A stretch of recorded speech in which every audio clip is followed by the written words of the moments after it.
They'll play in the finals for the first time ever. Collingwood can't make it. They were knocked out. Well, literally knocked out on Friday. Of course, they weren't playing in that game. But if the Magpies can win today, Geelong will make the six. Some irony there. Now, the Crows have never beaten Collingwood, but then again, they've lost only one game at home this season. The record favours the Magpies 4-0. But bear in mind, they've lost by 5 points a couple of times, Adelaide against Collingwood. Back in round 7 at Victoria Park, Collingwood defeated Adelaide by 25 points. As we say good afternoon to Gerard Hilly. It's certainly happening here this afternoon, Gerard. Yes, there's plenty of action out on the ground and in the crowd, and it's quite an unbelievable scenario that Adelaide are fighting for the six after having won only one game in Melbourne for the season way back in round 1. Having a look at the side, of course, the Crows will miss Ben Hart and Rodney Maynard. They expose their key defensive weaknesses. And Stephen Rowe has also been dropped. Randall Bones back in the side, missing with concussion last week, and he could possibly start at centre-half forward. Collingwood, of course, well, the King of Movement is back in. I guess as much for his leadership as anything that he will do with the ball. They match up quite well against the Crows. Collingwood, McGuan should take McDermott, Fraser perhaps Tregenza, and don't be surprised to see Watson or Gavin Brown on Modra with Pert playing up the ground. Well, we've got to say it's a summer's day. What about the format in terms of the run home? It's that final round starting next week. As you can see, locked in, Essendon and Carlton in the qualifying final. North Melbourne waiting to see who they play. It should be West Coast or Geelong, and then down to the first elimination final. Hawthorn have won. I'd suggest they will play in that against either West Coast or Adelaide. But the picture's still unclear. What a terrific finish. We've come down to the wire. This game, the last game of the season, to decide it all in terms of just what will happen apart from those top three. It's Adelaide against Collingwood. Now, we've all heard about quotes coming back to haunt us. How's this? Back to 1991, and Malcolm Blight had this to say.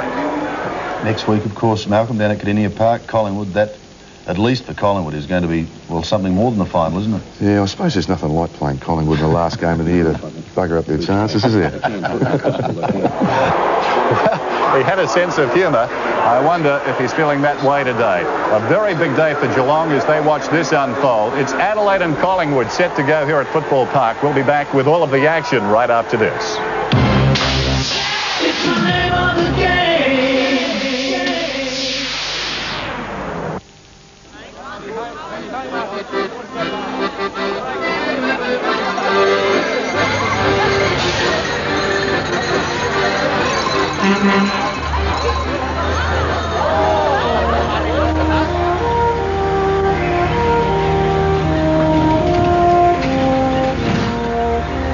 Closing the field.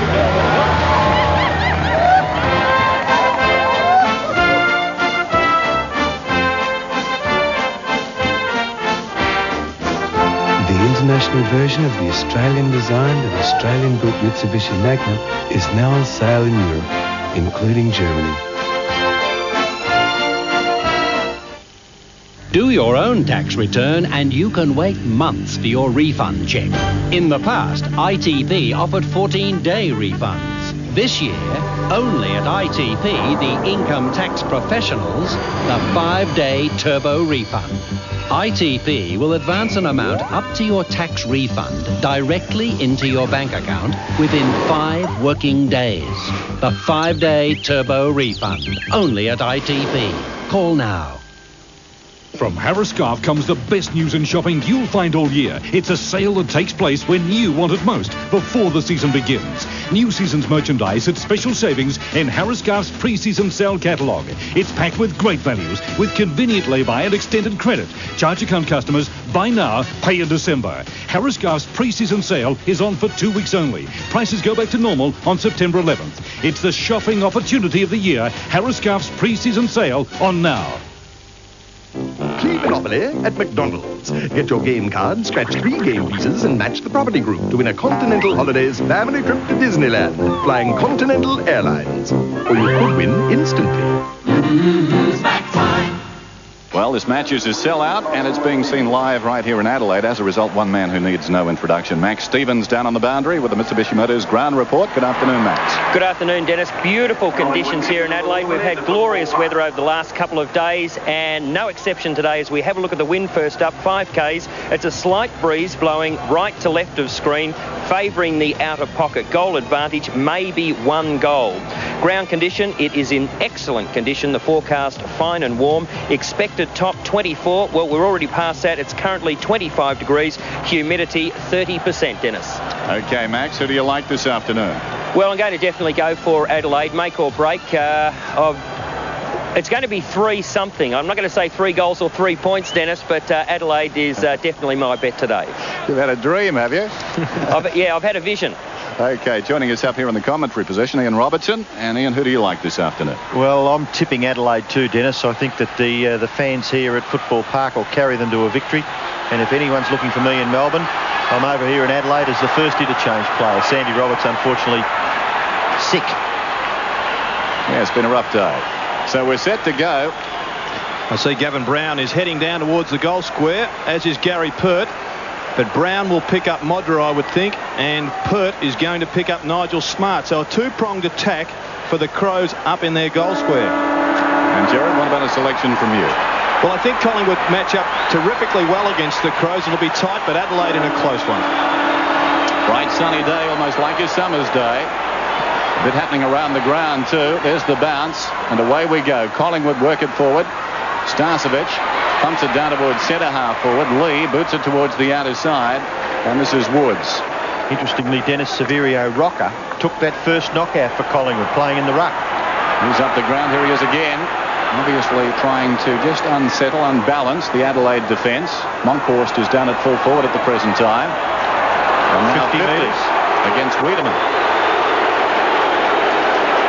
So Rocker, who started on the ball, finds himself in familiar territory now. He'll kick from about 35 metres out directly in front. 69 goals for the season. A man mountain, just 19 years of age. Severio Rocker then. There's a few standing on the mark. A few jousting down the ground. And Rocker kicks the goal. First blood to the Magpies. Didn't quite see what that 50-metre penalty was for, Gerard, but it's helped Collingwood get off to the start that they would have desired, I would think. Yes, getting early goals in interstate matches for the Victorian sides is most important, trying to keep a hush on the ground. A couple of early matchups. McGuan has picked up Jarman. Francis is playing one out against McGuinness. And Tony Shaw, the king of Moomba, is in the middle, and he's picking up McDermott. And there's the interchange players for Collingwood. Morwood and Kent Butcher. Butcher in for only his 4th game of the season and his career. So this will be a wonderful experience for him out at Football Park. You said he was the king of Moomba. I'd rather call him Anthony Antagonist. Tony Shaw. His verbal skills as good as his handball. My golly, was right at it before that first bounce. There's Rocker again, and he bashes it to centre half forward. Starcevic up high, can't control it. Out comes Tasker. Tasker's kick towards left half forward, and a good mark taken by Liptak. And the crowd has come to life. Another 50-metre penalty. It's going to the Crows, and all of a sudden Liptak pulls up to within 20 metres of goal. Not short of a bit of exuberance, Dennis, here at Football Park, are they? Crow fans. They get really involved, don't they? Oh, dear. Here goes Liptak. Shooting from 20 metres. Oh, I think he's offline. He's missed. And I wonder whether that's a sign of these critical situation nerves. Liptak, of course, is the Crows' second highest goal kicker with only 21. Well behind Modra, of course. Very much about pride this afternoon for the Magpies. They've got plenty of that. Grandstand side. Kelly missed it. Fraser feeds it off. This is McGuan. Goes down towards left half forward. Nice kick. Going back down there was Russell. Missed it. Adelaide through Bickley come away then. This is Wren. Forward of right half back with some time. Francis belatedly just bounced off Wren. Ball down towards half forward. Smart. Went hard at that one. Couldn't hang on, and the ball is out of bounds in the shadows of this stand.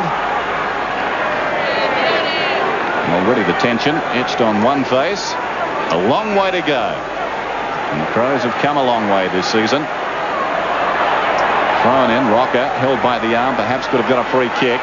Kerrison scrambles it forward. Wiedemann didn't have the ball. Jarman's got it and in trouble. Wiedemann will get the free. Umpire Rowan Saws and umpire Grant Vernon officiating.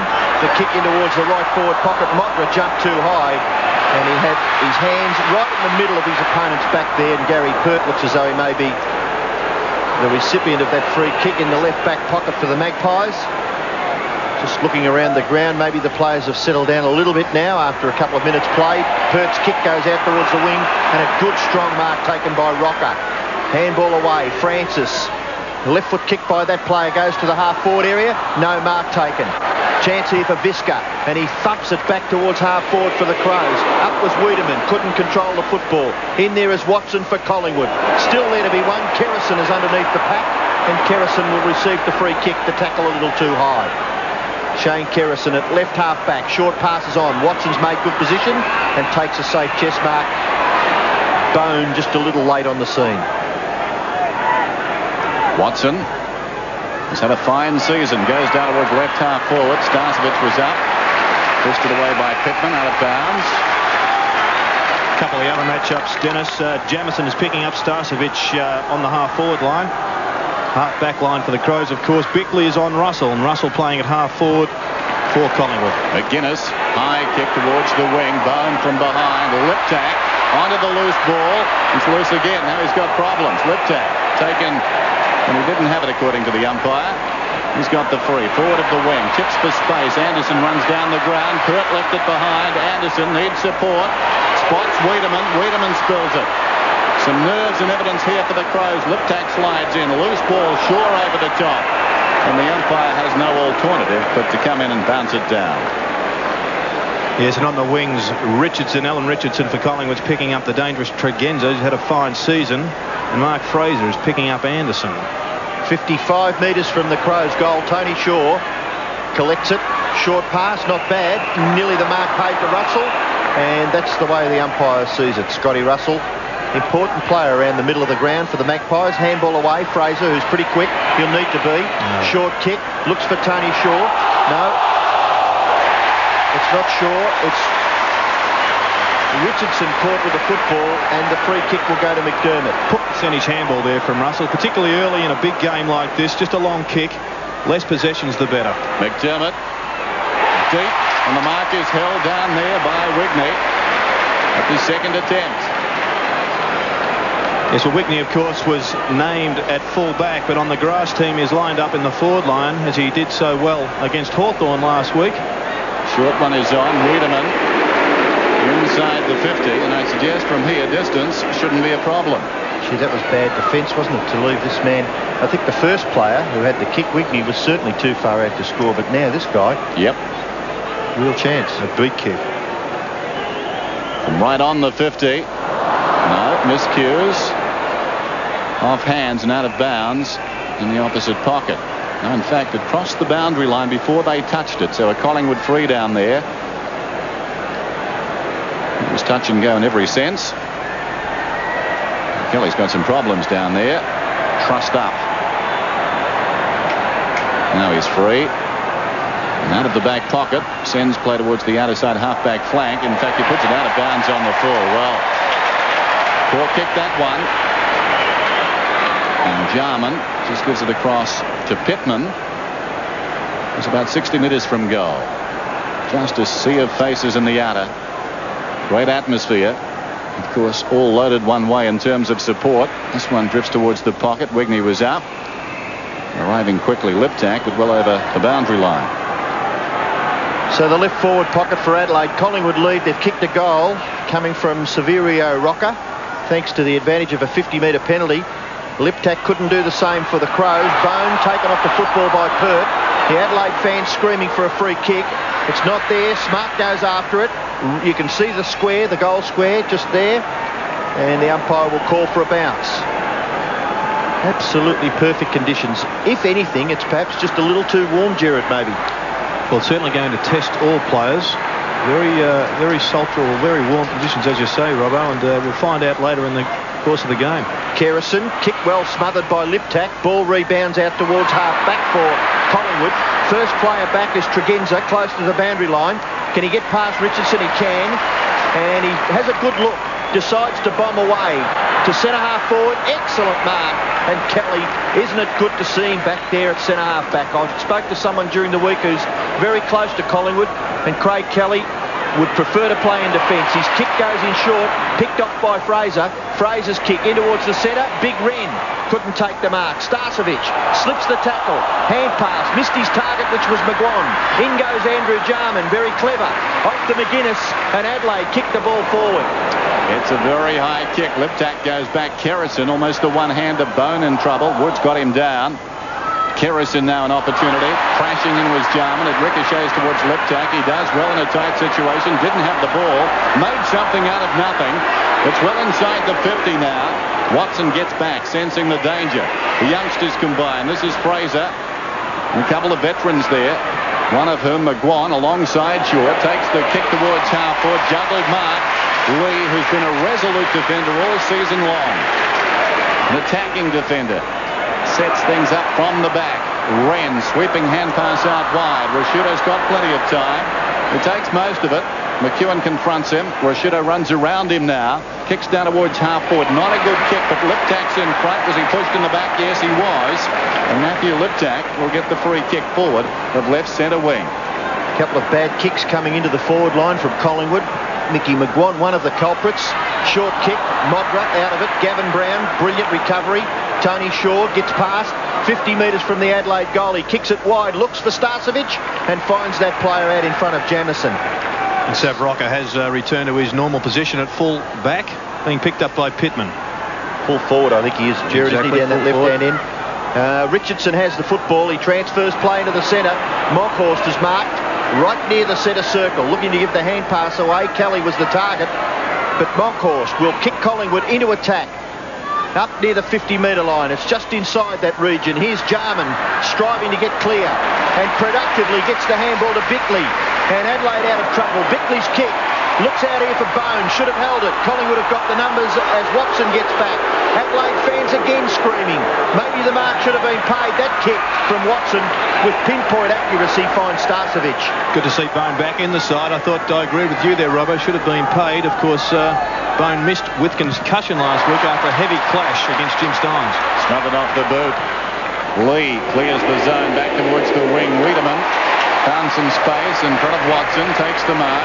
Midway between the lines, half back and wing. Chips it out wide. McGuinness runs into space and wants 50. So to the crowd. McGuinness putting his case on the ground. Yes, he should have got 50. McGuinness plays on. Francis nabs in, but the kick is off towards half forward. Smart goes up. Smart has it. Chip pass out wide. This is Bone right on the 50. Bacon goal square. He goes for it. Wigney got a hand to it. Modra behind. Almost too high. Away comes Brown. Brown boots it towards the outer side. I'm not sure that was the intention, but we'll take it. That's Richardson. Yes, my word, a little fortunate there. Richardson with the football, kicks it in towards the centre. The mark taken by Starcevic, looking to give the hand pass away. He does. Tony Shaw, high kick. Collingwood mark nearly taken by Williams. Onto it is Rowe. A left foot kick by that player, goes close to the goal line. Getting back was Pittman. Brilliantly done, McEwen. Gets his foot, it's a goal. Roddy McEwen, well done. Dan Merrick has everything. Everything except his memory. I could swear I've been here before. And someone will kill. Interesting. To stop him solving a lethal jigsaw. For the first time, the electrifying thrills and the heart-pounding suspense. Am I going crazy here? Tom Berenger. This is insane. Bob Hoskins. Now you know. And Greta Scacchi in a premiere thriller. There's nothing I wouldn't do for you. Shattered. 8:30 tonight on 7. So the Magpies lead it by 11 points. Rucks go at it again. Monkhorst. A little deflection wide of the congestion. He slides after the ball. Tregenza socket it. Goes again. Pushed off it. He's going to get a free kick. Just tackled, and that was all. But he's got the ball just forward of the centre line. Goes for distance. A centered kick too. And Modra takes a terrific mark. Well, we saw the Jason Dunstall show up at the Gabba earlier today. Maybe a chance of an encore right here at Football Park. Watch this again. Yes, it's just a pure leap here from Modra, and he's excited and entertained us all this season. He's made a quantum leap forward after only 21 goals from 8 games last year. He's now up to 114 goals from his 19 games this season, and has finished as one of the game's superstars this year. Just to pull it back to 5 points, and it's good. Modra gets his first. Adelaide post their first. It's 1-1 for 2 straight. Yes, and Adelaide have restructured their forward line early in the piece. Smart has come out to the half-forward line and has been picked up by Tony Woods, which could present a bit of a problem, having a huge height advantage there. Wigney's dropped back to the forward pocket, and Gary Pert has taken him. Well, still Tony Shaw trying to stir up Chris McDermott right near where the umpire's bouncing the football. Monkhorst up high, gets the tap out. Russell couldn't quite get his foot to the ball. McDermott's underneath. It's fed out before the umpire could gain control of the football. He's going to call for a bounce. It's about 15 metres towards Collingwood's goal. Magpies have kicked 2 goals through McEwen and Rocker, and Modra has kicked Adelaide's goal. Chance now for Wren. Handball Anderson. Loves to get onto that left foot. A high kick. Modra! Oh, he's got it again. Has he not paid? No. Nearly a shepherding incident could have gone against him. Now a free kick will go to Collingwood for what the umpire indicating was a throw. So the football taken by Watson. He gets it across to Kerrison. Kerrison's high kick. Mark. Oh, look at that! Marker a shoot now. He's leapt about 8 feet in the air. A high kick out towards right half forward. And it's out of bounds. We'll have a look at Marker Asciutto. Yes, from behind, a huge ride on Craig Starcevich. That's why they come to the football. And, of course, to see their side getting the 6, and maybe that as well. Here's Russell in trouble, playing by Wiedemann. We've got a whistle, and I think it's going to be a Collingwood free. No, it's going to be the other way. Well, Scott Russell emerged with that football and then just dropped it on the ground. Quite right. Here's Anderson down towards right half forward. Modra's hot, so he goes towards him again. Juggled mark over the line, no good. The boundary umpire, I think, will intercede here. And I think he should. That ball was juggled across the line. Certainly Modra wasn't controlling it. When he got control, he was out of bounds. Well, there's 50,000 Adelaide Crows fans disagreeing with you here, Dennis. Not surprisingly. This is Kerrison. And now Woods with a bit of dash. Towards the back pocket, nothing on towards the outer side. Kicks for space. Fraser is moving quickly. Tregenza. Oh, well played, Tregenza. Got it down to Anderson. This is Beckley. Beckley with the left foot. Spots McGuinness. He's at left half forward. Draws a man over the top. Tregenza on the 50. Could score from here. No, they'll contest. Oh, and going back, a very good mark was taken by Kelly. All eyes on Modra, but Kelly, the man in front, took the easy one. Modra a little too early into the air. Here's Francis.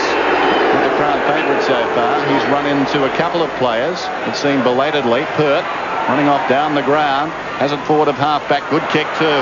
Chance for Shaw now. Collingwood can make something here. Goes inside the 50. Rocker. Well done. Well, great example of corridor football there from Collingwood. Bringing the ball out of defence wide. Pert running from defence, linking the ball up. Magnificent kick towards Tony Shaw, who spotted the lead up forward from Rocker. I guess you've got to say perhaps this man the biggest plus for Collingwood this season. A developing player. Twice this year. He's put in 10 goals. Good kick. It's through. Play Monopoly at McDonald's. Get your game card, scratch 3 game pieces, and match the property group to win a super Samsung prize. TVs, hi-fis, video recorders, microwaves, etc. Or you could win instantly. If you apply for a State Bank home extension loan before noon, and we don't give you a same-day answer, we'll give you $50 towards your timber. State Bank. So Collingwood lead. It's 3 goals straight. Adelaide 1-1. It's forced forward for Adelaide up towards their half-forward area, taken by Watson. And a quick kick by that player finds touch right on the players' interchange area, where I'm sure the fans down here in front of the grandstand would be feeling quite comfortable, but the ones out there in the sunshine, well, it's a warm day here at Football Park. Capacity crowd. Monkhorst at the back. Wren nearly beat him for it. Taken by McGuan. Quick kick, centre-half forward. Starcevic couldn't take the mark. Tries to get it clear. Now Williams. Handball good. Russell's in the clear. Should goal. And does. Scott Russell kicks his first goal, and Collingwood are doing everything right. It's reminiscent of Friday night when Geelong got away to such a good start against the West Coast. Collingwood lead 4 goals to 1-1. Yes, good work there by Mickey McGuan. Collingwood have done well. They've blocked up the Crows in the middle of the ground. They've got one-on-one battles going all over the place. And then when they go forward, they're doing it well with pace and at the present time, classical foot skills. Exciting start by Collingwood. Wren and Monkhorst, one down by the former that time. One of the few times so far. Tregenza in trouble, stood up in the tackle. McGuinness went to ground. Francis got him. This is Kelly. Time to get to his feet. Tregenza comes back into the fray. Now Wren, some indecision. The hand pass was sloppy. Great courage. Setting the example, sure. He's at the base of that pack. Oh. It's a free kick going against Collingwood. A throw, said the umpire. No, I think he was penalised because he had a real good chance to get it out. Now it's going the other way. Anthony antagonistics had another go, Dennis. And another win. And speaking of antagonistic, another Anthony inside the 50, getting back, sensing the danger almost to mark to Lee on his knees. Rashuto takes it away from the hand pass. He's booted it out wide. Tregenza right against the boundary line, kept it in, sets it up now for McGuinness. Had to wait for the bounce, but he's got plenty of space. Bone is on down the ground. Bone has it now. Liptak wants it in the middle. Liptak now, 60 metres from goal, can run. He could have gone closer to goal. He sets it up for the lead from Wigney. Wigney almost took the mark, stumbles, loses control, attempted soccer by Pert. Thought he was taken high, and Pert will get the free. Well, maybe another 50-metre penalty here too. Gary Pert, I thought, was perhaps a little fortunate to receive the free kick, but Wiedemann, the second 50-metre penalty against him already in the game. And we've still got 8.5 minutes left in the first quarter. Collingwood 4 goals. Adelaide 1-1. Good start to the Pies. Well, Gary Pert just hesitating. Now he goes back to kick it long. And it's a terrific kick. 60 metres to the goal square. No mark taken. Jamieson leaves it for Jarman. And in turn, Scott Lee is going to get run down. Beautiful tackle. Very fair, very effective. Play goes on. Collingwood miss. Free kick now. Is that because the player missed the goal? I think he bounced the ball as he was being tackled, constituting a throw. But I'm a little bit critical of Brad Rowe initially. A forward pocket rover. He went for the big fly. Should have stayed on the ground, but a terrific second effort to follow up and make the tackle. Now a shot at goal. The crowd pleading, pay the advantage, umpire. Well, that's interesting. I thought I saw the umpire pay the advantage. He missed, so he can take it back. Well, he missed anyway, so I think that's a justifiable result there. Right in the same alley. Brad Rowe kicks behind as we have another look. Well, that's play on for Mike. Well, he called play on. McGuan missed and then he took it back. Here's Jamieson. Kicks for the boundary, but Rowe reels it in. Little chip pass. McGuan will need to go. Juggled attempt at the mark down there. Unable to hang on was Rashuto. Eventually Jarman boots it towards midfield. Smart comes up. Juggled mark alongside the centre circle. And the Crows under the pump at the present time. Long towards Modra. Off hands. Wiedemann. Back to Modra. Back to goal. About 40 metres out. Wiedemann again. Still Wiedemann lacking support, but a whistle. And the umpire's getting pretty involved in this game. Modra will get a free kick. Almost right on the 50. Free kick's pretty square. 7 to Adelaide, 6 to Collingwood. That's a lot for the time we've played. Very similar to Friday night's game where there was a hell of a lot of free kicks paid early in the piece. Actually, the stats are pretty square all over, Dennis. 42 kicks to Adelaide, 41 to Collingwood. Not on the scoreboard. That's right. 18 points the margin. The kick hasn't got the carry, and well done by the man in front. I think it was Pert, angling the punch back. and through for a minor score. And if they are even, that would mean that the Crows are in deficit because they average about 40 more possessions more than Collingwood, mainly in the handball area. Kerrison kicks it to himself and then thumps it back near the centre. Punched away there by McDermott. Ball near the point of the square. McGuan into Jarman's back. Umpire, no free kick. So he will come in and bounce. 4-1 to 1-2. No wind advantage, really. It's a fairly calm day. Just a wafting breeze. Tregenza kicks it forward. Running onto it, Liptak. Ball spills into a vacant area. Liptak handball. McGuinness. Short kick. Look for Wigney. Too high for that player. Wiedemann. Watson. McGuan. Ball pretty hard to control. Smart. Can't get clear. Gets his foot to it. It bounces. And through for one behind to Adelaide. Kicked by Nigel Smart. Yes, a good chase there from Gavin Woods. But I still maintain that Collingwood perhaps one mobile big man short in the defensive area. Woods just not being tall enough to cover Smart in the air. Good kick in by Kerrison. Spotted Russell, who swings it out wide. This is Pert.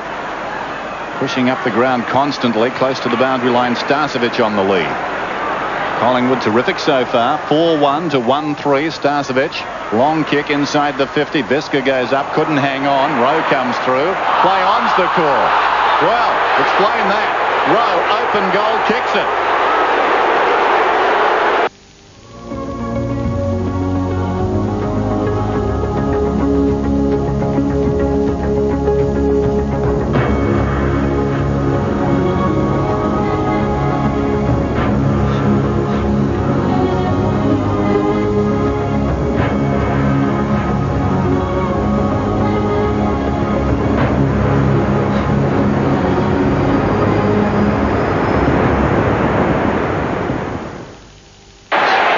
Explanation for that, Dennis, is that the players must have heard a whistle maybe coming from the crowd. Well, the umpire blew one. Well, he called play on. There we go. Richardson now trying to crash his way through. Gets past Wren. Moncourt slips over. Taken away by Tregenza. Gathers. Handball. Wiedemann. No. Wren. Spills free for Fraser. Fraser, a quick kick. Collingwood, no messing around. It's at centre half forward. Tap clear. Andrew Jarman's a chance. Sweeping hand pass. Out into the path of Lee. Held didn't have it. Scott Lee, well done by Bickley, gathers that awkward ball and then kicks it in towards full forward. Out in front, good mark, Modra in front of his face. Well, poor defensive skills there from Collingwood, in particular Mick McGuan, who elected to go the bump instead of laying tackles in the middle of the ground. As Randall Bone comes from the ground, and Brown is to get his first run for the afternoon. A bit more pace onto the ground. Well, not much Gavin Brown could do there. Modra, a chance to kick his second goal, and he's missed, much to the disgust of the fans. Just absolute silence. Nothing much to shout about when your star full forward kicks it behind from that area. Kick in, mark taken by Richardson at right half back for the Magpies. Transfers play into the centre. Not Tony Short, Scott Russell plays on quickly. Player on his own as Moncourt is going to get chopped off. Coming down there was Visca. Still a chance for Crows. Through Bickley, strong. Kick off the ground for Collingwood by Russell. Goes back towards centre half forward. Gather by McDermott. Got it away quickly for Lee. Lee's kick nearly smothered, but it got away effectively. And the gather by Bickley was quite brilliant. Bickley on the wing in more ways than one. Boots inside the 50. Hurt left it behind. Kerrison did well in a tight situation. Kelly's hand pass. Intercepted by Brown. Down he went. Liptak tries to knock it to McGuinness. He's in heavy traffic there. Watson kept his eye on the ball. Played it well. Down goes Brown. Pert in a tangle with him. And the ball up on the 50. Well, the crowd a little bit stunned here by the aggression of Collingwood to start this game. 5-1-1-4. Marvellous sight. Long shadows snaking across the ground in the late afternoon. Opportunity for Jarman. McDermott against the flow. Shrugs a tackle. Bit lucky. Kicks inside the 50. Watson will need to go in from the side. In fact, he opted out when he saw Kelly coming in the opposite direction. Here's Francis. The blistering speed of an ex-South Australian. Boots the ball towards the outer side. And it's taken out there by Shaw. It's great to see him back. Tony Shaw. His 12th game of the season. Likewise, Gavin Brown. Here's Williams storming away from the wing. Good-looking kick. McEwen in front. No free. Play goes on. Jamison on his knees. This is Rashudo. Away they come. The kick comes out wide. In front, Anderson. Still Anderson. Nicely done. Awkward one there for McDermott. Picked up by Russell. His kick too high. Mark taken by Jarman. Well, the pressure just showing on both sides. A couple of mistakes there. We're well into this first term. There's a minute and a half left. McGuinness has got the football. Outer wing. Running brilliantly. Here's Tregenza. Up towards the 50-metre line. He thugs it to the square. Wigney at the back. Good mark taken by Pert, doing well across half-back. Handball away, Kerrison. Handball over the top. Watson set it up. Short kick. Not bad. McGuan very close to the ground. Mickey McGuan has played on. Short pass. Kerrison's run all the way from full back. Kick it quickly. Brown's right on your tail. In short. Goes over those players' heads. It was Visca and Brad Rowe. Brad Rowe with pace. Moves the ball to Williams. Here's another goal to Collingwood. Rocker will kick his third. It's all Collingwood. Rocker's kicked 3. The Magpies have got their 6th on the scoreboard, and they lead comfortably, 37-10. Well, this is getting to crisis time now for the Crows, and of course David Parkin a couple of weeks ago spoke of the difficulties that is playing sides that aren't aiming at the final 6, and they lost the game, Carlton, to St Kilda, and perhaps the Crows are having a similar set of difficult circumstances, because Collingwood certainly are playing with greater flair and also with greater intensity. There's been a change in the middle. Tony Shaw's gone on to Andrew Jarman. McGuan has gone on to McDermott. Surely Adelaide playing for their finals chance, Dennis. You would have said the same against Carlton yesterday against Sydney, I guess. They weren't going to miss out, though. Out of the middle, Liptak inside the 50. Well done by Brown up in front. Kerrison, he's been good so far. Watson has it. Kicks it out wide. Liptak leads back in the race now. Well done by Pert. Found a yard. Liptak on his knee. Got it across to Anderson. Anderson dribbles a kick down towards the 50. Watson gets across, and he's content to run it out of bounds, and this crowd crying for everything at the moment. Still a long way to go for that young man.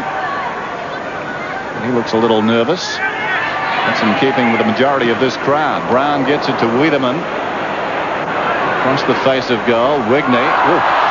Committed there twice. It'll be a free kick, I think, to the Crow in Wigney, but in relative terms, those Collingwood players terrific. Both of them oblivious to the pain or anybody around them.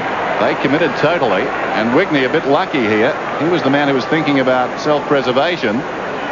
He's got the kick after the siren. The Flying Magpie. Something of a bonus here. So Adelaide, who spent 16 weeks in the top 6 this season, really confronted now, challenged by the Magpies. Collingwood are humming, and I guess they're humming a pretty happy tune up at Geelong at the present time. Wigney, just outside the 50, has missed to the near side. Disappointing turn for the Crows. 6-1 to 1-4 Collingwood lead.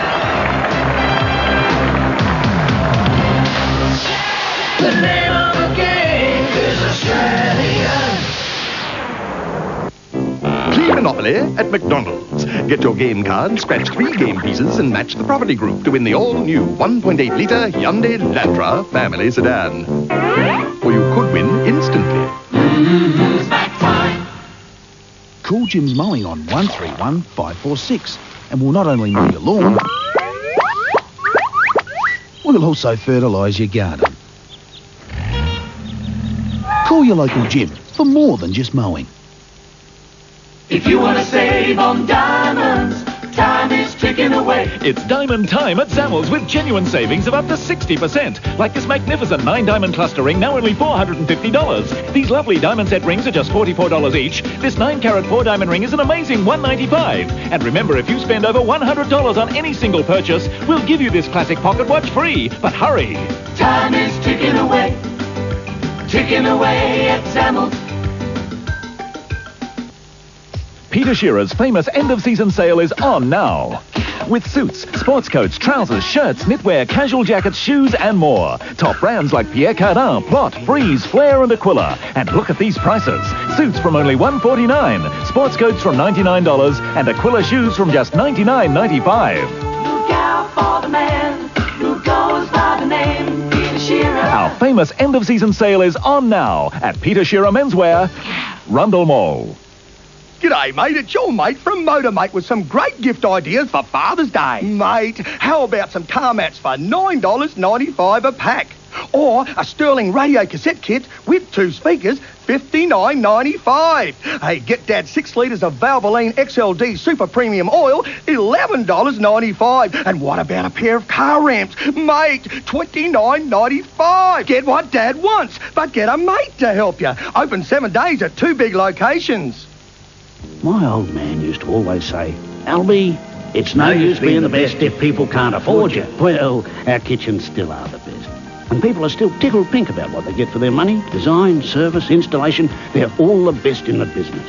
Well, his son's taken over now, and even though everything's as modern as tomorrow, somehow all those important things haven't changed. He won't even change the name on the door. Albie Turner and Son, Holden Hill and Brighton Road, Glenelg South.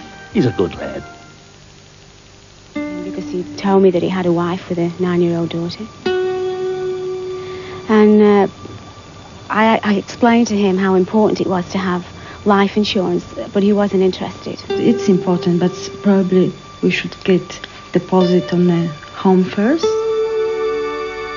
He had discussed it with Hannah, the life insurance, and they decided that it might be a good idea.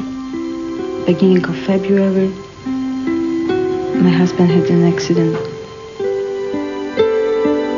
And when I met Pauline, she was so helpful, and she was really caring about my situation. I would hate to think what would happen to Hannah if she hadn't have had that money.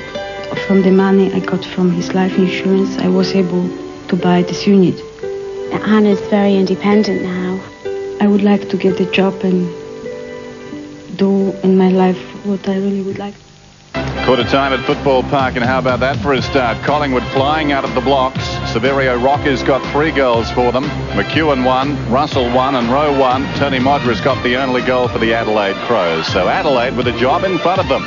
At the MCG this afternoon, Melbourne playing Fitzroy. 3/4 time in that game, and Fitzroy, how's that? Melbourne a few weeks back contenders for a place in the 6. They've fallen off the pace now, and the Lions, big leaders in that game, 95-32. Max Stevens is down on the boundary. He's done a little eavesdropping, no doubt, on that man, amongst others. Graham Corns having his say. Backs to the wall time now for the Adelaide Crows, Max. Yeah, pretty disappointing, and Graham Corns made that point that they're too nervous. They've got to settle down and get back to the game plan. They must improve their attack on the ball. Half-hearted approach isn't going to work, and he's told them this quarter they've got to go straight down the middle. That wind has picked up a whisker. Might say 2 or 3 goals is worth. I'm not being unfair to Collingwood by saying that. They kicked 6-1. Lee Matthews couldn't have asked for a better start, and he told his players that. He made the point there's still heaps of work to be done. The Magpies applying the pressure and working like a well-oiled machine. But defenders this quarter must man up and stay as close and as tight as possible to the Crows' forward line. I see McDermott is starting on the half-back flank for the Adelaide Crows. He was very quiet with only 4 possessions in that first quarter. And again, Jared, an interesting ploy by Collingwood. They've got Rocca at the centre bounce once again. So Moncor starting the quarter at the forward pocket. Rocca, high leaping, gets the knockout again. Goes after the football, but he's beaten for it by Tregenza. Tregenza's kick is marked safely at centre-half back by Watson. He transfers play to the near side. Francis has run beautifully to make position. Tony Shaw running down the ground. Rocca. Oh, well done, son. You kept your eye on the ball, but you might be in a little bit of trouble. Scott Lee was committed. And the ball spills free, but the marker's been paid to Rocca. Player on his own in the pocket is Williams. He doesn't spot him. Rocca goes towards the front of the goals. Marking contest, punched away. Ball spills. Brad Rowe with pace. Can't get clear. Visca's got him. Spills for McGuan. McGuan off the left foot. Look at Mickey McGuan go. This is a magnificent kick. It's a goal. Mickey McGuan kicks his first goal, and against the tide to the right-hand end, Collingwood have kicked their 7th, and they lead 43-11. Yes, and it was well done here by Mick McGuan. Brad Rhodes is applying a little bit of pressure there. Doesn't handball often, but under pressure he did it well. But wasn't that a fantastic left foot kick to split the perpendiculars? Well, the running players doing it for Collingwood at the present time.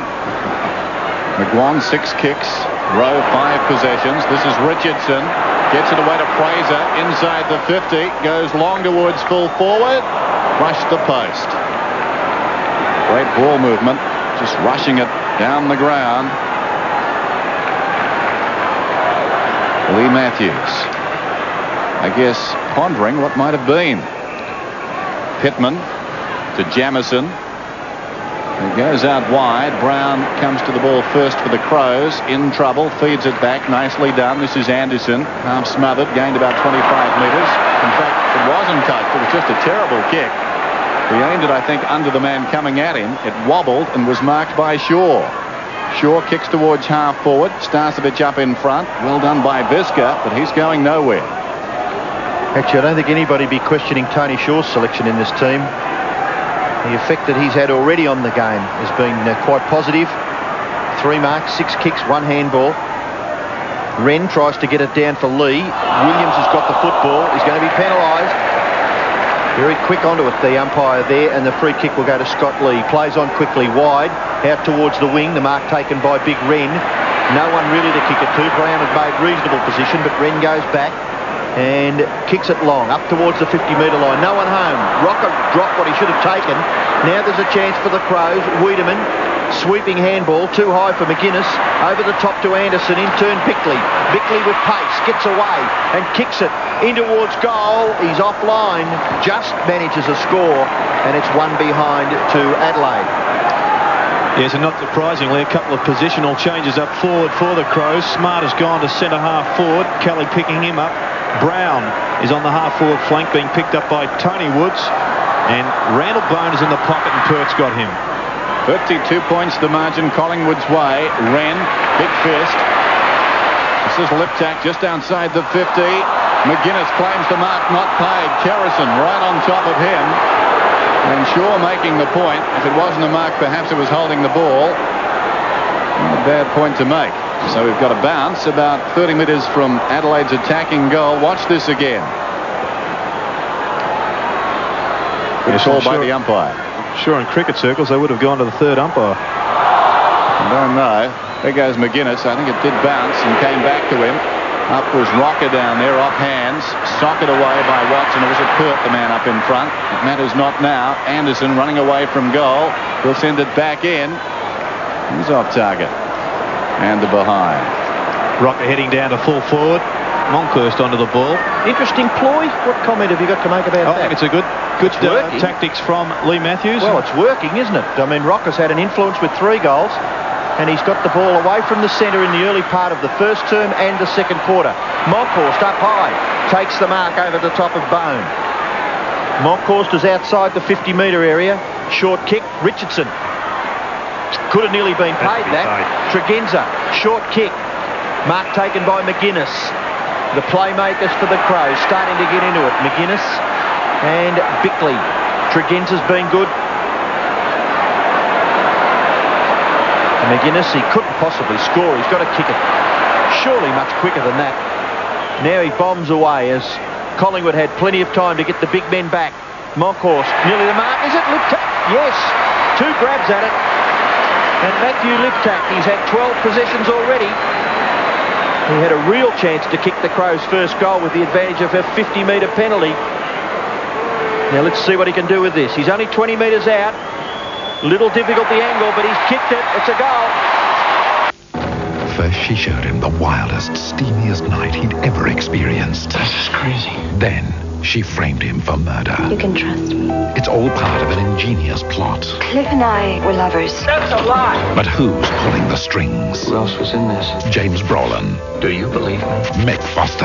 The truth in this case makes a lousy defense. In a chilling puzzle linking 4 likely killers. Pull the trigger. It's the only way you're going to stop me. Backstab premieres 8:30 Monday on 7. 25 points the margin. Here's the time till half-time. A very warm day here in Adelaide. Things warming up out in the middle after the Adelaide side decided to start late. And a couple of changes in defence also for the Crows. Rashudo has gone out to centre half back, picking up Starcevic, and Jamison down at fullback on McKeon. So bounce right in the centre circle. Of course, was interfered with. He'll get the free kick. The big man looks downfield. Well, wants to lay it off now. He's not played on simply because he just came up to the line of the man on the mark. Now he boots it inside the 50. Rocker was the target. Lee waits behind again. Good pressure smothered off the boot. Quick hand Shaw. Got it to Russell 55 metres out. How will it bounce? Awkwardly for Starcevic. He made a good fist of it though. Got it back behind towards goal. Williams holding the ball surely. Well, his back was to the umpire and that saved him because the ball certainly was clear. Paul Williams hobbles away. Watch this again. There's the ball out in front. That's certainly holding it. Yes, I'm a little bit with you, Dennis. I think he was a bit lucky there, Paul Williams. Richardson has the football. He's hook kick. Close to the line. Oh, it's touched. No, it hit the post. Gee, it wasn't a bad effort there by Alan Richardson. Scored a behind for Collingwood. Jamison kicks it to himself and then goes to the far side pocket. Handball over the top. Sets it up for Visca. Has a good look down the ground. Wiedemann overruns it. Taken by Watson. He's going to kick Collingwood back inside 50 metres. Marking contest. Punched away by McEwen. Chance for Rowe. Saw the tackle coming. Sidestep. McEwen hand pass. Starcevic leaves it for Francis. Francis got the football. He's tackled brilliantly by McDermott. Had no chance to get rid of it. Francis won't be happy. Free kick will go to Chris McDermott. Well, good to see McDermott getting into the game for the Crows' sake. I still think it's a bit of a worry when you've got both Jarman and McDermott in the middle for the one team. Slows it right down. All we need is McDonald. We've got McJarman, McDermott and McDonald. Craig Kelly. Good mark. Kicking towards the centre. And the mark is taken by Francis, looking to give it off. 17 3/4 minutes left in the first half. Tony Francis, Collingwood 7-3, Adelaide 2-7. Francis goes long, in towards centre half forward, marking contest. High leapers there, Richardson handball. OK, Shaw. On to Williams. Williams goes for goal. This is pretty close. It may have faded away. It's a goal. Well, I thought the goal umpire went away to the left, but the field umpire gave him the all clear. It's a goal to Collingwood, their 8th. Yes, and another fantastic goal by Paul Williams. We've seen many of those throughout the season. Smart hands there from Alan Richardson. He measured it quite well, Shaw. I thought he was going to put Williams under a bit of pressure by not hitting the point exactly. But he got a favourable bounce and capped it off nicely. Well, it seems when you go out of the finals race, the first thing that improves is your accuracy. Footscray yesterday and Collingwood today, bombing goals from just about everywhere out there. Big scramble in the centre. Jarman was lucky. He turned side on. Storming in was Kelly. He's getting a free kick, is he? Yes. Jarman chips it out wide. Smart has to wait. Over the top, Pert. Loose ball behind. Picked up by Woods on his own defensive 50. Swings it out wide. It pitches just inside the field of play and runs out of bounds. 8-3 to 2-7. Collingwood 6. First quarter goals to lead by 26 points at the first change. Monkhorst decisively, brilliantly done. Got it down. Francis the hand pass to Pert. Pert's kick towards the wing. Lee from behind, fist away. McDermott to Wren. Now Lee. Lee on the wing. Kicks down towards centre half forward. It's a high floating kick. Watson goes back with great courage and takes the mark. Well done, Shane Watson. Spotted a player on the defensive half-back area for Collingwood, Monkhorst. Starcevic running down the centre. This kick has got to be pretty good. It is. And Starcevic's mark. Handball away. Francis. Collingwood have got all the runners around the middle of the ground. Francis now. He's kicking towards full forward. No mark taken. Chance for Pittman. Tries to feed it back to Visca. Visca's kick into the centre of the ground. Rashudo can't mark. The ball is still there. Into the back goes Starcevic. And Rashudo will take the free kick. He's just behind the centre. He's got a player out wide here in Bickley. He can go over the top with the hand pass. It's a little short for McGuinness, but he makes it good. McGuinness's kick into the pocket. Leading out was Modra. He's got the football. He feeds it on. Kerrison. Out the back. Brown tackled. Kelly. Still Collingwood under pressure at full back. They've got the football underneath and they're going to be penalised. Much to the excitement of the Crows fans. Oh, gee, they love the umpires, don't they? They get the free kick, plenty of cheers. Free kick goes against them, plenty of cheers. Sometimes, I think, is the answer. Yes. Well, Tregenza has it. He's not a bad kicker, the football, Simon Tregenza. And this is a pretty good kick. It just goes away to the right-hand side and through for one behind. So no luck for the Crows. No accuracy. Halfway through the second term, they're 2-8, trailing Collingwood 8-3. Pert, grandstand side with a kick. Fisted away by Smart. This is Bone right on the 50. The big man hooks it towards the opposite pocket. Modra will need to go. He's outnumbered, outgunned. And Pert from behind, with the help of Gavin Brown, gets it out of bounds in the left back pocket for the Magpies. Black and white hat, I think, belies his true allegiance. It's thrown in. Wren goes up. Clean possession. Trying to make a goal here. Dragged off it, though. This is Watson. Free kick, Dennis. It'll come back. It'll be a Collingwood ball in the back pocket. You get the feeling, though, that the Crows are working their way back into this. If they can kick the next goal, it mightn't be a lost cause. This is Scott Russell. Deep in his own defensive area. He looks to run it out. Here's Brown in the opposite pocket. Chips it out wide. Richardson in front from behind Tregenza. Tregenza, fourth man in the queue, somehow comes away with the ball, but it's a shocking kick. And that's been the problem so far. The finish in all areas of their game has been sloppy, the Crows. They're feeling the pressure at the present time. Even if someone had got that, he would have been on an impossible angle. Well, I think it should have been a free kick to Tony Shaw earlier in the piece with Jarman necking him, pulling him out of the contest. Boundary thrown in the left forward pocket for Adelaide. Kick by Wiedemann. Oh, this is a miraculous goal.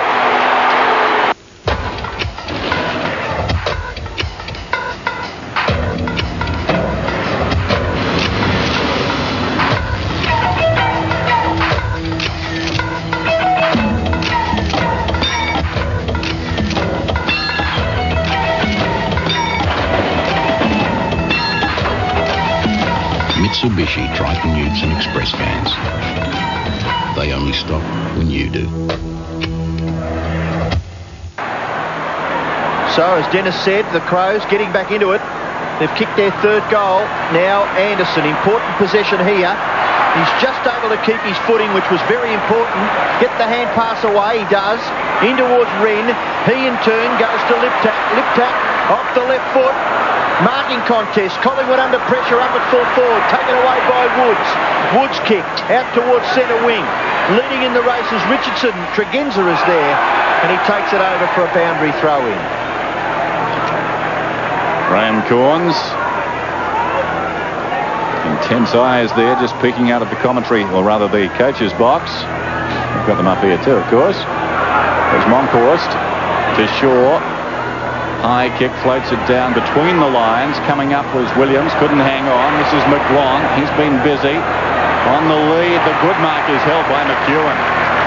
There's a much better attempt at marking on that occasion, McEwen. He dropped one in the first quarter after one of the best kicks I've seen for the season from Paul Williams. Very hot kick. And that one was probably just as difficult, but he gloved it without them on. So he's got one this afternoon, going at his second. Very important kick, this one. Stretched the lead with 31 points. Well, the accuracy has deserted them, at least for the moment. He misses to the far side, and a collective sigh goes around Football Park. Mind you, a few of the faithful here for Collingwood this afternoon. Had Geelong not won last Friday, I'm sure there would have been many more Collingwood supporters who made the journey. Here's McGuinness. Good kick in by Jamieson. Found McGuinness outside the 50-metre region. McGuinness has kicked along the wing. Wiedemann jumping, but Watson is there. Free kick has been kicked out. Well, it couldn't have possibly been a mark, so it must be a free kick to Wiedemann. Yes, just for interfering there against Monkhorst. He should have jumped and turned his body. Wiedemann's kick, centre half forward. Good mark taken by Kelly. Looks far more comfortable back there in a key defensive role, Craig Kelly. Short kick, mark taken by Francis. 11 3/4 minutes left in the second quarter. Francis to kick Collingwood. In towards half forward. In front was Lee. Taken away by Tregenza. Handball to Lee, who ran in support. Lee's kick to centre half forward. No mark taken. Pert read it well. Handballs it wide. Looking for Monkhorst. Which way will the ball bounce? Favours Wiedemann. Goes back. Anderson. Hand pass. Lip tack. Now McDermott. Kicks pretty quickly up towards full forward. Modra! Got it! Oh, miraculous! Well done, Modra! For this flash new gear, you'll be needing a fax and a pager. And call diversion. And a young doctor must have a mobile. Dr. Boyd's surgery. The fact is, Doc, only Telecom can provide your total communication needs. Fax and paging services, call diversion, even the good old phone. You know all that new phone stuff we need? Yes. Did you know only Telecom can provide the lot? Yes. Telecom service, we're talking total communication. Marvellous solo performance by Tony Modra. He's got his second goal, and this place now is alive. Football Park, one of the toughest venues to win at. If you're not the Adelaide Crows. Wren goes up, gets it down, lip tap, bursting through. They're playing inspired football at the moment. Here's Kelly. Kelly tips it down towards half forward. Lee, he's been very important, rebounding a lot. It's across the ground. In front, Wiedemann at the second attempt. They're growing in stature. Whitney back on the ground for the Crows. Randall Bone off. Whitney up in the pocket. Wiedemann to Smart. We talked about a test at quarter time for Adelaide. Well, now, of course, it's a test of the resolve of Collingwood. Not a lot to play for. How far will pride take you? Smart will kick from about 55 metres out. They're back in this. The margin is only 20 points. Smart close to the man on the mark. It ricochets off Kelly. Comes across to Russell. Good hands back to Kelly. Kelly towards half forward. Costly blunder there. Oh, great mark by Rowe. He's been a valuable acquisition. Kicks for space. McEwen at the second attempt. Good grab. So Ron McEwen about 35 metres out. Well, this was a great solo performance from Brad Rowe, because it wasn't a great kick from Craig Kelly, and with Severio Rocker coming up onto the ball, Collingwood were left with only one option in the square, and Rowe did it well, floated his kick nicely. Jamison leapt a little bit early in the piece, which allowed the fellow on screen to take a 2-grab mark. As you saw, perspiration a problem, using a towel, drying those hands. Kicks from 45. Prods at it, and I think he may have missed. He has. Well, he could have done with that.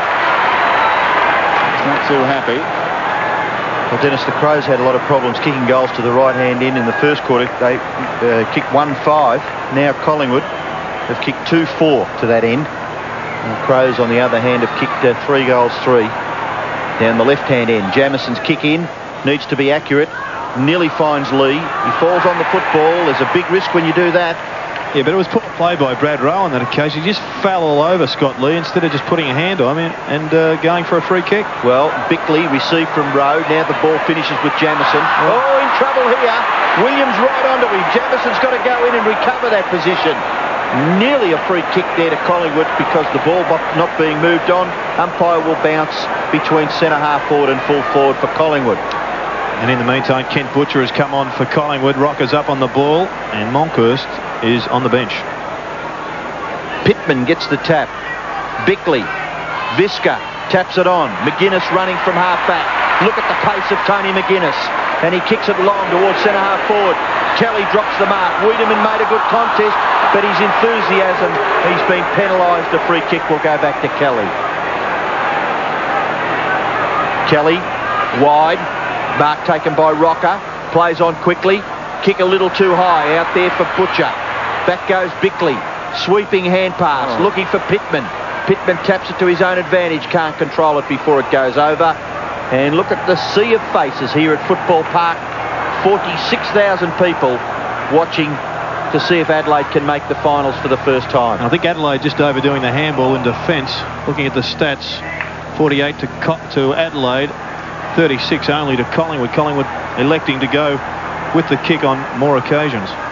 Bounce on the outer side. And it's a free kick. It's going to Wren. I'm sure Graham Corns will hammer the point at half-time. Execution. We saw that kick into the man on the mark on the outer side a few moments ago. A hand pass at the feet of a player running by. If they can execute, they can win this. Wiedemann gets it across to support. McGuinness, untidy again, the hand pass. McDermott wobbles one towards half forward. Smart gave a contest. Yarman knocks it on. Here's Brown swooping on it. 35 metres out. Goal. Today I'd like to tell you a little about my house. My house is 19 feet long and 16 feet wide. It has painted hardwood floors, high ceilings, and the basketball net at one end. And only my teammates are welcome inside.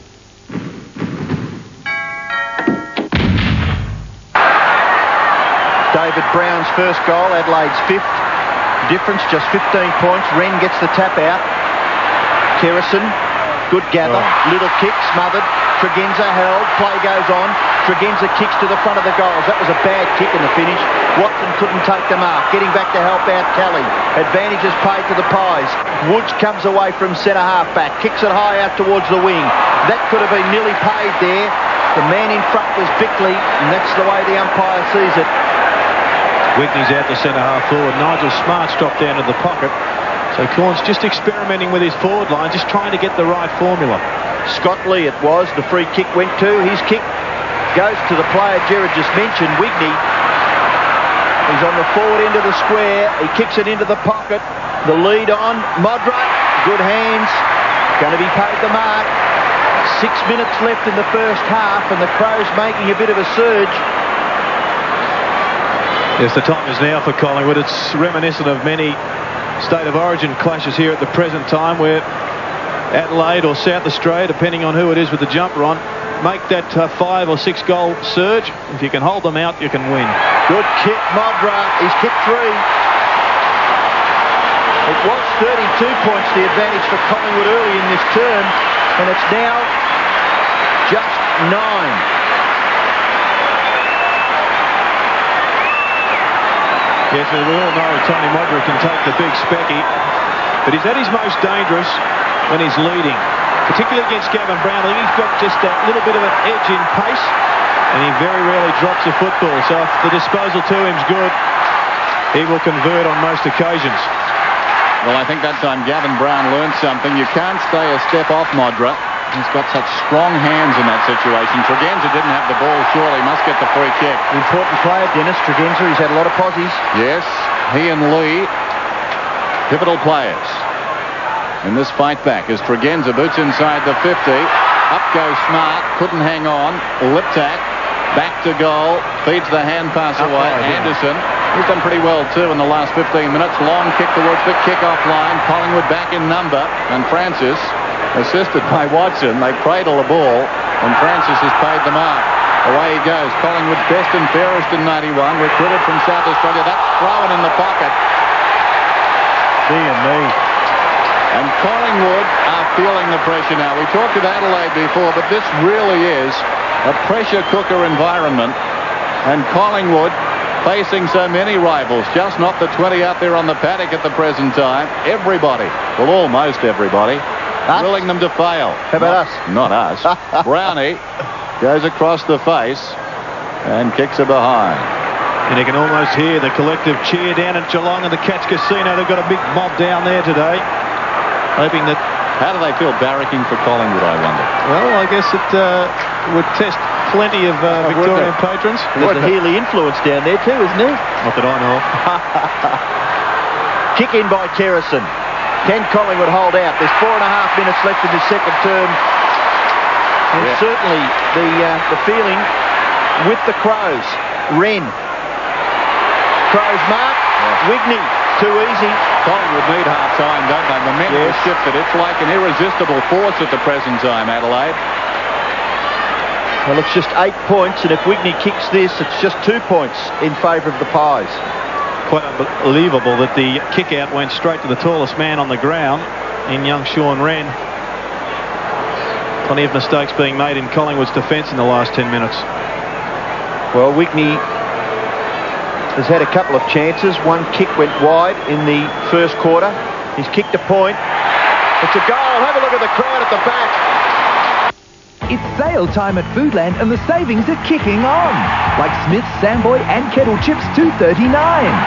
Dairy Vale Cream flying out at just 49 cents. Nestle medium bars also a low 49 cents. 4 packs of sorbent toilet rolls are just $2.29. Topside roast, seasoned or plain, just $4.99 a kilo. And store 1 kilo bags of carrots, just 55 cents a bag. Foodland, the mighty South Aussies, yeah. Tregenza, 16 possessions. Lee, 15. McGuinness, 14. Key men in this resurgence. Matthew Liptak has been good from the outset. He's had 17. He shows the way for them. Wren goes up. Walker knocks it away. Now Russell met solidly by Beckley. McGuinness again burrows in. High kick towards half-forward Wiedemann. They're finding space all over this ground now. Wiedemann, he's been lively on the forward line. Chips for Modra. Modra on the chest. Wiedemann now 12 possessions. Well, perhaps Adelaide is the king, but here's the young prince. Yes, what about the strength of Modra? Gavin Brown, one of the strongest players in the competition. He was just bumped off. They trailed at one stage by 32 points. This for the lead. And he misses. Behind. Adelaide get closer. 7-10 to 8-5. So just a point the difference.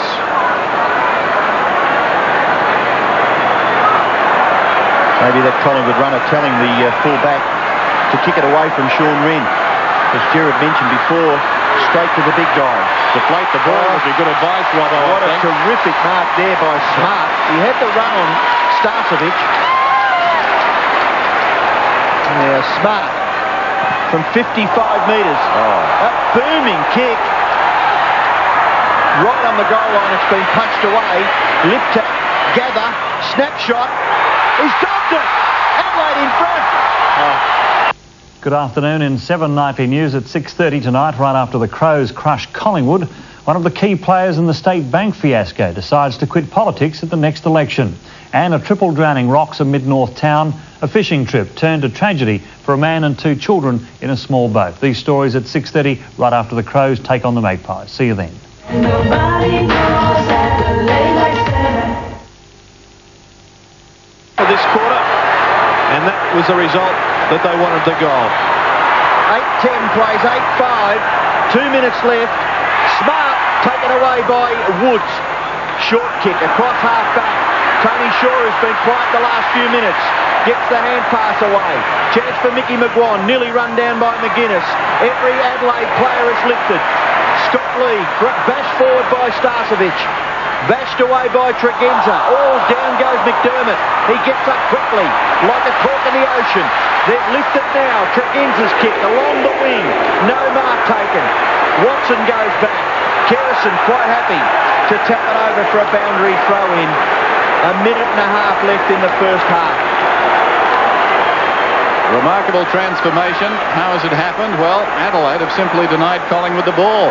And again, Smart to Liptak from 52 metres out. The kick favours Modra on the lead. Knocks it to his own advantage. Little toe poke. That was very clever. Where did he learn that? Wigney concedes about 25. Standing start. Lining it up. Anderson. It's a terrible kick. Neither the accuracy or the distance. And Watson will run it out. Now Butcher sold into trouble. Wiedemann got him. Liptak again has been so lively, appeared to throw it that time. McGuinness back to goal. Not now. Smothered off the boot by Russell. Liptak again. Down he goes. Opportunity for McGuinness. It comes out the back. Modra slung and misses. Oh, was it Brown? It was Brown in there.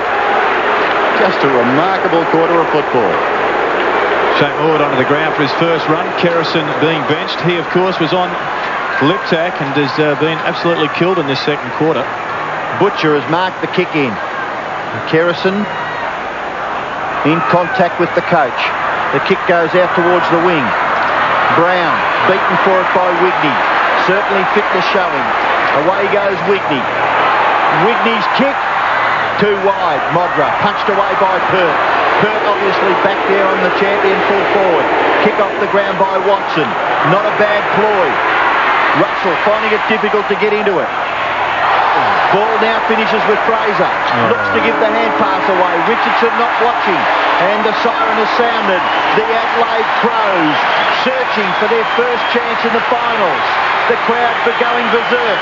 Adelaide lead by 6 points. 8-11 plays 8-5. Well, how about that?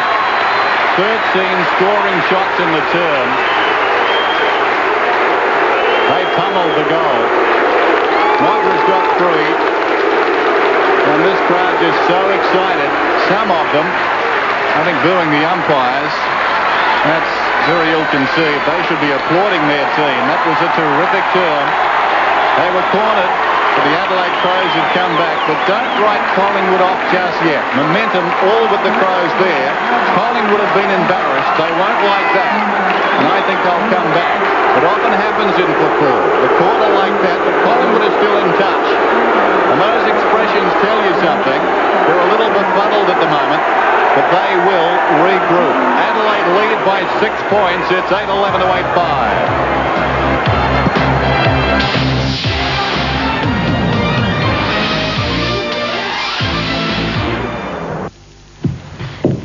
All this flash new gear, you'll be needing a fax and a pager.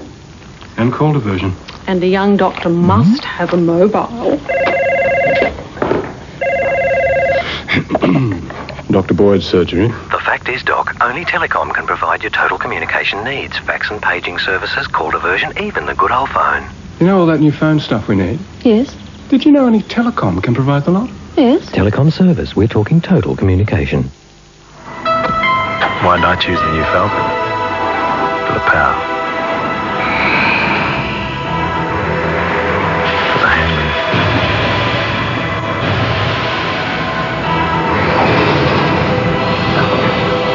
For the feeling of all-round security you only get with a full-size family car.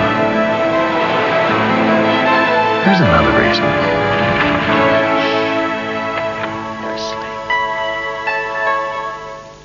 Yes, you can. Yes, you can. Yes, you can. Yes, you can give Dad something special this Father's Day, like this Bosch Impact drill kit with case and accessories and a bonus smoke detector. Or how about a Stallion Handyman toolbox? He'd love this Wiltshire barber grill set. And you could win Dad a unique HSV Commodore. Yes, you can. Yes, you can. Yes, you can. Yes, you can. This Father's Day at Mitre 10. Olives. Cabanossi. Capsicum. Pear. Pineapple. Now you can get all your favourite toppings on enough pizza for the whole family with Pizza Haven's 1990 Massive Mega Meal. That's up to 8 toppings on any large pizza and any family pizza for just $19.90. The 1990 Massive Mega Meal from Pizza Haven. For more pizza, more toppings and more taste. Dial 131 241 for fast free delivery. So, what do you guys want on the other pizza? We're saving dough at Rocker Brothers. Save dough at Rocker Brothers. Quality FSA oil filters, $3.95. Castrol motor oil, 6-litre bulk pack, $9.50. 1994 UBD Street Directory, unbelievable, just $13.95. Redix fuel additive, cleans as you drive, $4.95. Our timing light with inductive pickup, $29.95. 5-piece plier set for every handyman, $14.95. We're saving dough at Rocker Brothers. Monday, a cruel battle for custody begins. Chris kidnapped her son. Is this true? Terence, torn between justice, his own son, and his love for a little boy. I'll always make sure he has everything he needs. What mother can forget a child? A country practice, Monday on 7. A face not even a mother could love, but this pup is a star in the making. We discover the last remaining real-life dinosaurs and watch a baby Joey take its first steps. At the special time of 7 o'clock tonight, Talk to the Animals. There we say it again. What a transformation. The margin now for the Crows 6 points at the major break after they trailed by 26 points in quarter time. It got out to 32 points midway through this second term. Now for the Crows, Modra's got 3, 2 to Liptak. He's been very good on the forward line. Wigney has 1, as does Brown. That was an opportunist goal, and Wiedemann likewise a single. For Collingwood, Rocker, who started so well, he's put in 3, and singles to McEwen, Williams, Russell, Rowe and McGuan. Well, it's a season that's had everything. I suppose we should have expected this almost, Gerard, this afternoon. Well, it's worthy of a final, and I guess the Crows in that second quarter were playing like they wanted to be there. I thought that, as you said, Liptak was tremendous. He had 10 possessions in the first quarter and went on with it in the second quarter. I thought also Bickley and Tregenza have been dominating players throughout the middle, and that's where they were falling down in the first quarter. For Collingwood, McGuan, Francis, Fraser and Richardson were dominant early, but they've just faded a little bit and need to lift. There's the second quarter stats, and you can see those centre bounces. They have been dominant in that quarter in that area, Adelaide. As usual, they've also got more possessions. What about Collingwood getting back from here? I made the point as they were coming off the ground, as we look at the complete match stats there, favouring Adelaide as well. But generally, stats do when the Crows play. But sometimes in a game, you get a side on a wave like that. Half-time comes, and quite surprisingly, after half-time, things can go back to what they were earlier. Do you believe that? Oh, certainly. I think we saw that over at Perth on Friday night, where if you can just hold on, we saw we saw Geelong do it against the West Coast, and if you can just hold on and go back, regroup at half-time, you can come out and turn the game around. I must say, though, that task is much more difficult when you're playing here at the pressure cooker. Well, you're watching in Geelong. Tough afternoon for Cats fans this afternoon. Yes, and having a look at the statistics, a fair spread through there. Adelaide do chip the ball around. Everybody ends up getting a touch. I have been impressed with Liptak's game, and Tregenza also a player, one of 6 players for the Crows that has played every game, has been quite good also. One other game being played today, that's at the MCG, and it involves Melbourne and Fitzroy. Nothing riding on that one. Let's take a look at some of the highlights, though. Obviously, some good football being played there. And we start with one of the early goals. This is Obst getting the ball to Campbell as Melbourne go forward. Melbourne making a slow start to this game. And Campbell goes back and kicks from just inside the 50. Nice goal. Now Dunstan, recruited from South Fremantle from about 60 metres. And watch for Wheeldon. Nice work playing the role of the rover there, camping in front of the pack and popping it through. And now the role's reversed. Here's Wheeldon just outside the 50. Spots Dunstan this time. In the clear. He's quick. Open goal. One for the Lions. Now Melbourne. Gary Lyon. Nice little decoy getting the ball to Viney. Indicating, I think, with the eyes he was going long and then spearing the pass in. Viney gets the goal from close in. Campbell coming up with another goal. This is Tingay sending the ball in. Campbell, well, that's unforgivable. And quality defenders around him as well, finding plenty of space. And kicking from about 40 metres out. And finally, one more goal coming up for the Demons. This is Stephen Phoebe. Just as well, they told me. Meets. Good grab. Improving young player, this man. And from 20 metres out, he pops it through. So checking the scoreline at the Melbourne Cricket Ground. And as you can see, Melbourne working their way back into this now. They trailed big. In fact, what have we got? That's a final. Well, I'm disorientated, Gerard. I know that. Reset the watch. Here we are at Adelaide. 14-14. Fitzroy have lasted long enough. Melbourne 11-9. As you can see, 10 goals the margin at three-quarter time. So 98-75, and the Lions finish on a winning note. Oops.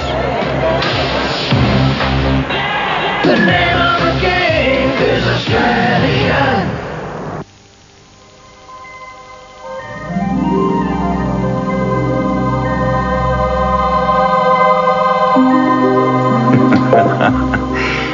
From the time I was knee-high to a grasshopper, you're either a Holden man or you're a Ford man. You'd end up defending your father's honour in the schoolyard. But as soon as I saw the new Mitsubishi Magna V6, I knew the battle lines had been redrawn forever. The road feel, the refinement, the build quality, plus the extra power of a V6, well, It all made the choice pretty clear to me.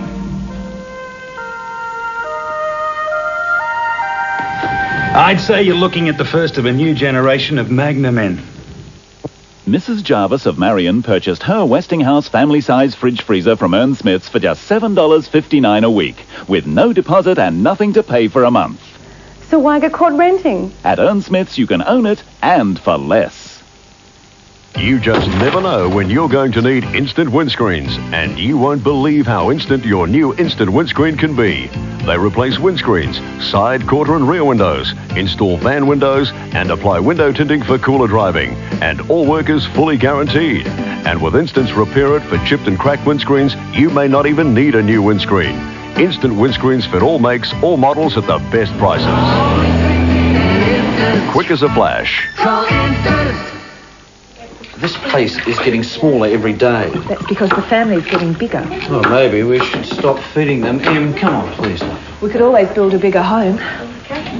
What about your kitchen? Not big enough. Don't worry, we'll get what we want. Oh, yeah, I bet you $5 we won't. You're on. Simon? Simon? Oh, sorry, I was just admiring the view from our bedroom. Well, I'd better leave you to it then, eh? Hello? Doug.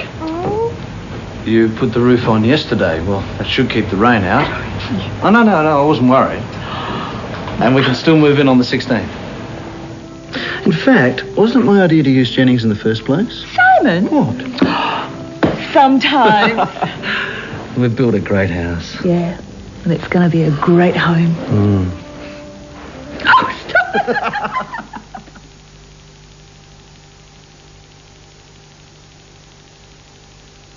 G'day, mate. It's your mate from Motormate with some great gift ideas for Father's Day. Mate, get him a pair of Bathurst bucket seat covers, $17.95.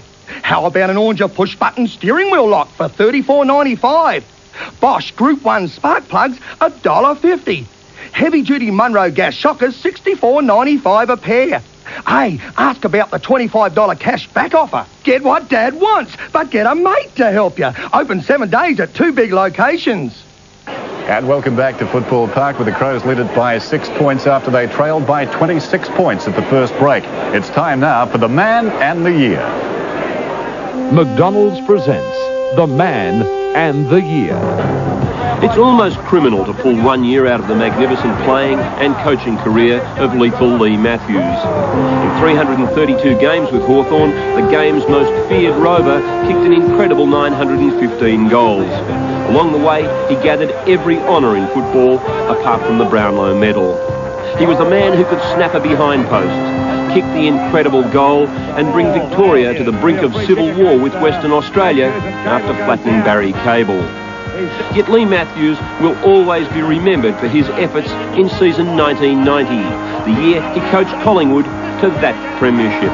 Well, I think it wasn't anything more being involved with here at Collingwood than any other club that was going to be involved. I think, Collingwood hadn't won or had lost a lot of grand finals over the years, but all in all, this was a new year. It was a 1 year in itself. It was one game in itself where we had to beat Essendon. I think focusing in on that one game was something that we did achieve, and I think is one of the reasons why the team performed well on the day. In the truest Matthews tradition, the match was a fiery one. The first quarter, one of the toughest in many years. Well, we certainly came out after that and played that 5 or 6 goals that we kicked in the next 15 minutes probably won us the game. Whether the fight had anything to do with it, I'm not so sure. It was an amazing event. I mean, the players, of course, were all fighting over the other side of the ground. The officials were scuffling at centre-half forward. It seemed like there's about 500 people on the ground. It was just very elite people everywhere. And, we came on and played well straight after that. But really, I'm not sure whether the fight had any effect at all. It was a runaway win to the Magpies and a premiership celebrated in every corner of the land. For Lee Matthews, a member of 4 premiership sides with the Hawks, it was instant immortality in another role. The year 1990, the man, Lee Matthews. The name of the game is Australia. It's a great day to be out on the road, but it could easily become the worst day of your life.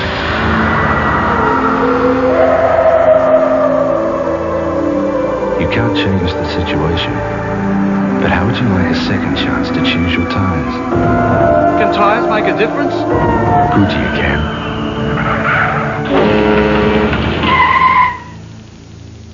If it only saves you once a year, it's a good year. Even if you're not Carissa Delwood, if you're serious about fitness, you need the longer-lasting energy of Kellogg's calcium-enriched Sustain. The scientific balance of grains, fruit and nuts, protein, vitamins and controlled sugar high in complex carbohydrates, but low in fat and salt. So even if you're not Carissa Delwood, or even if you are, you need great-tasting Kellogg's Sustain, made for the Australian Institute of Sport to keep the energy in your day longer. Thinking of buying a four-wheel drive in the near future? Then you should get to know the Adelaide Four-Wheel Drive Centre. They buy and sell more four-wheel drives than anyone else in the state. Adelaide Four-Wheel Drive Centre searches the country for the best value vehicles, does a thorough 96-point mechanical report, offers low fixed-rate finance with no repayments for 3 months, gives up to a 3-year warranty and has over 50 four-wheel drives at the one location. Adelaide Four-Wheel Drive Centre, corner Davies and Main North Road, Prospect. Show me the animal. Show me the fun.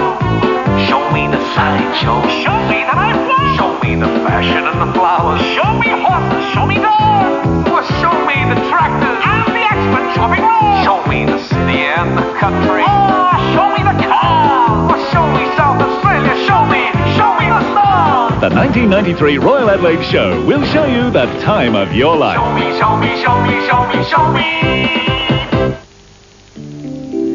Giving and it's taking, it's caring for your own, knowing there'll be someone there to say you're welcome home, someone who's beyond compare to say you're welcome home.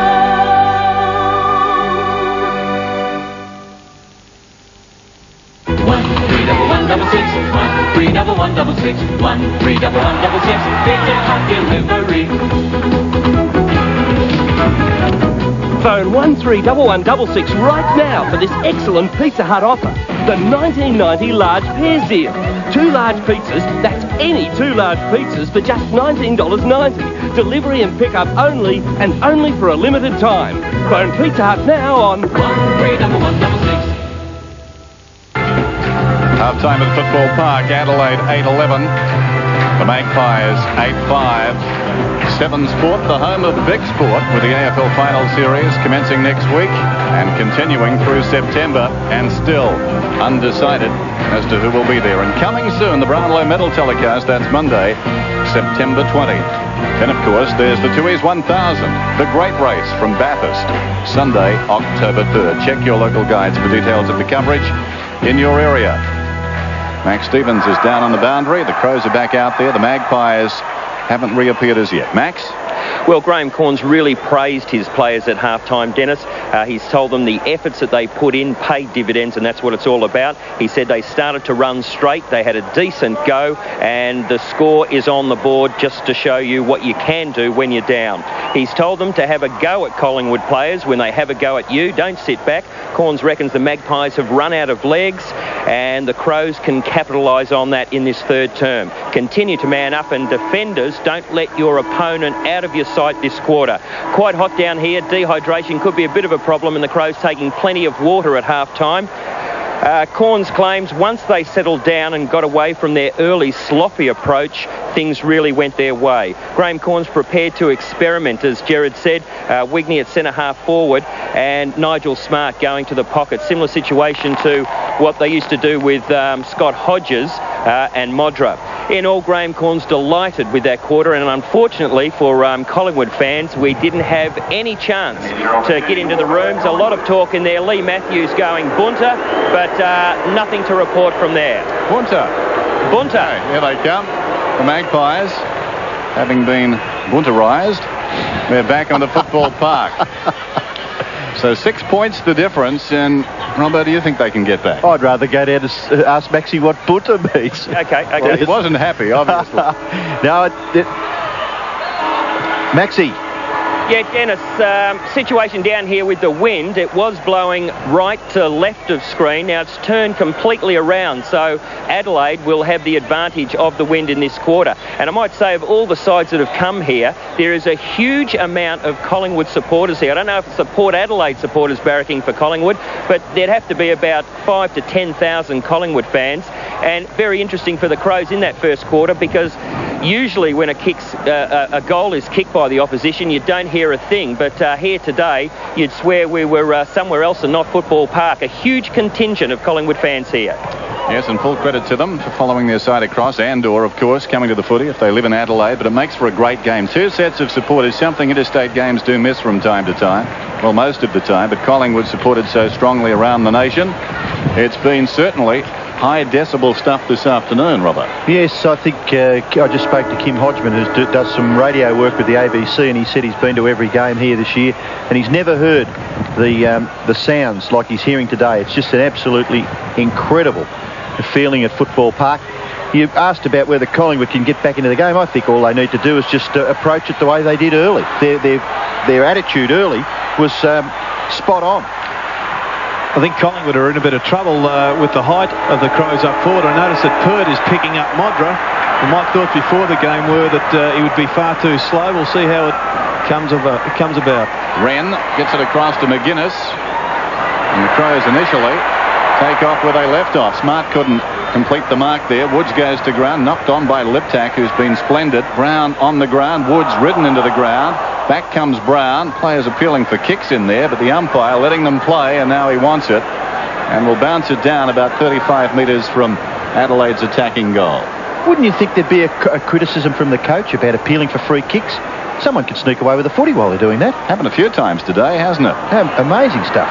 Smart knocked it down, but straight to Brown. Here's Pert up from full-back. He kicks it out wide, where Watson leads in the race. It's close to the boundary line. It trickles across, and we'll have a throw. And Anderson was chasing Watson. No change to the half-time score. Pretty tall order to ask Gavin Brown to outpoint Smart. Much taller player with a big spring. Boundary throw in, big punch towards the Adelaide Crows goal. Wiedemann tapping it to his own advantage. Outruns Morwood. This could be the goal of the night, but it's probably in the finish, the anti-climax of the night. And if that was a point, I'm very surprised. Well, I guess on screen you saw the reason why Shane Morwood has perhaps played his last game for Collingwood. The fact that Wiedemann could just sprint away from him. Well, what did you think about the point? Was that a point? Oh, no, what was a point? It was missed by a couple of feet, didn't it? Yeah. Well, the kick in from that resultant behind. Kick forward. Now Brown. He's on centre wing. Just a little kick near the centre of the ground. Overrun by both Collingwood players, Fraser and Rowe. Taken away by Tregenza, Anderson, Jarman. Now Anderson again. Little kick was good vision. McGuinness has got some space. He'll run up inside 50. Good shepherd by Wigney. The umpire didn't see it. Away goes McGuinness. That's goal of the night, if you don't mind. Hello again in the news tonight. Right after this thrilling match, a key player in the State Bank fiasco decides to call it a day. We talked to former Premier John Bannon. Tragedy in the mid-north as 3 people, including 2 children, drowned during a fishing trip that turned to tragedy. And you don't have to be at Footy Park to have a grandstand view of the Crows. We'll take you to this Crows party at 6:30 and 7 Nightly News. Nobody knows Adelaide like Sarah.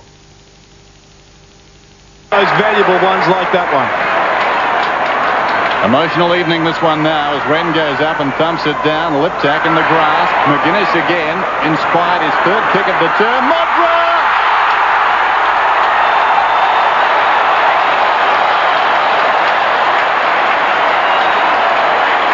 Dennis, he just has to take the mark of the year, doesn't he? Look at that. He's got a few candidates. How about that one? Well, I'm afraid Gary Pert has only one option, and that is to play 5 or 6 metres in front of Modra because of his lack of pace. And that just supplies Modra with a step ladder. It's tough. Needs a net. Here's Modra. He's got it. Tuesday, he found the body of his mother. She'd been the innocent victim of a shocking crime.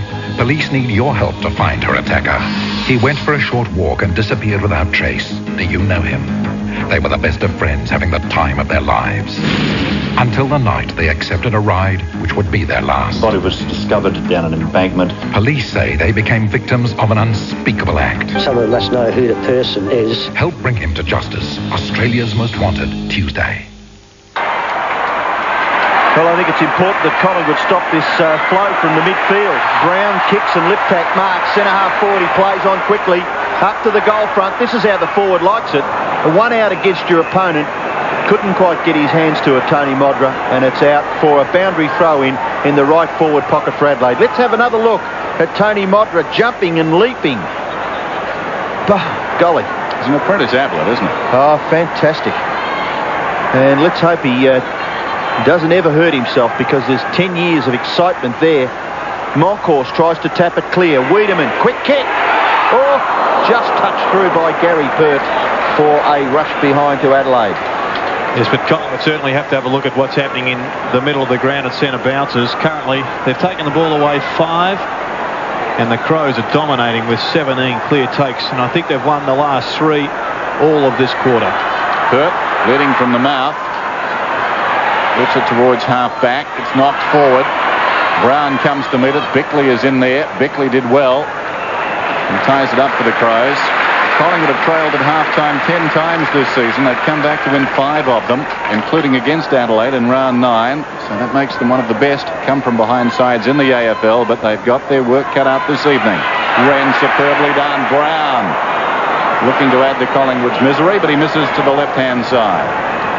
1 goal 3 to David Brown since coming onto the ground, late in the first term or early in the second quarter.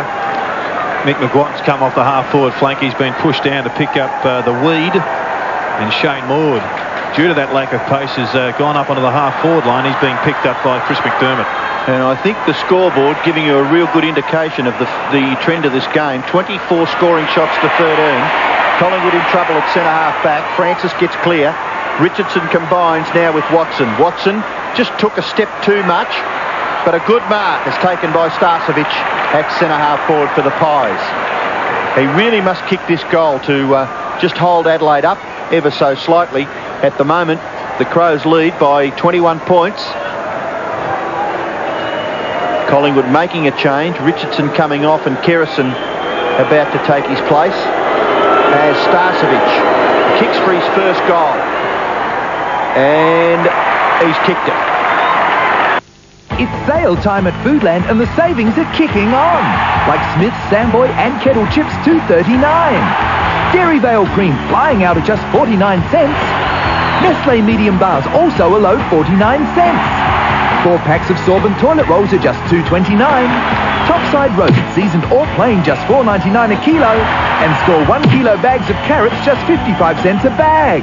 Foodland, the mighty South Aussies, yeah. Jarman out of the middle, 15 points the margin. Crows lead, but bear in mind that breeze has turned. This is Woods. Liptak liked his game this afternoon. Centering kick. That's a bit careless. Tregenza has to go. Knocks it away from Fraser. Fraser fell over. Tregenza kept his footing. Rigney now. McGuinness again. He's everywhere. 45 metres out. This will bring the house down if it's a goal. He's just missed. Well, McGuinness, 20 possessions, and I'd say that's his 5th in this term. 10-15 to 9-5. Collingwood, can they withstand this surge from Adelaide? Pert kicks into the near side. Up high. Top mark. Not taken by Smart. Probably 3rd or 4th in line. Going to kick it back near the square. Goes for the big torpedo punt kick. Kicks across the front of the square. And a good mark taken back there by Kelly. Kelly, of course, a former South Australian. Here's Kerrison running into trouble. Now he's going to be forced to kick high out towards this near side half-back flank region. Smart couldn't control it. And kicking it quickly out of bounds on the full with Scott Russell. Good pressure from the Crows. Irrepressible stuff from Adelaide. 10-15 to 9-5. 16 points is the margin. Anderson transfers play near centre-half forward. Wren is marked. Anderson looking for it back. Got it again. Kick to centre-half forward proper. Excellent mark taken by Wigney. certainly given them just that another option as Stuart Wigney. He played quite well against Hawthorn last week. He's kicked 1 goal so far tonight. And he'll be kicking from about 35 metres out directly in front.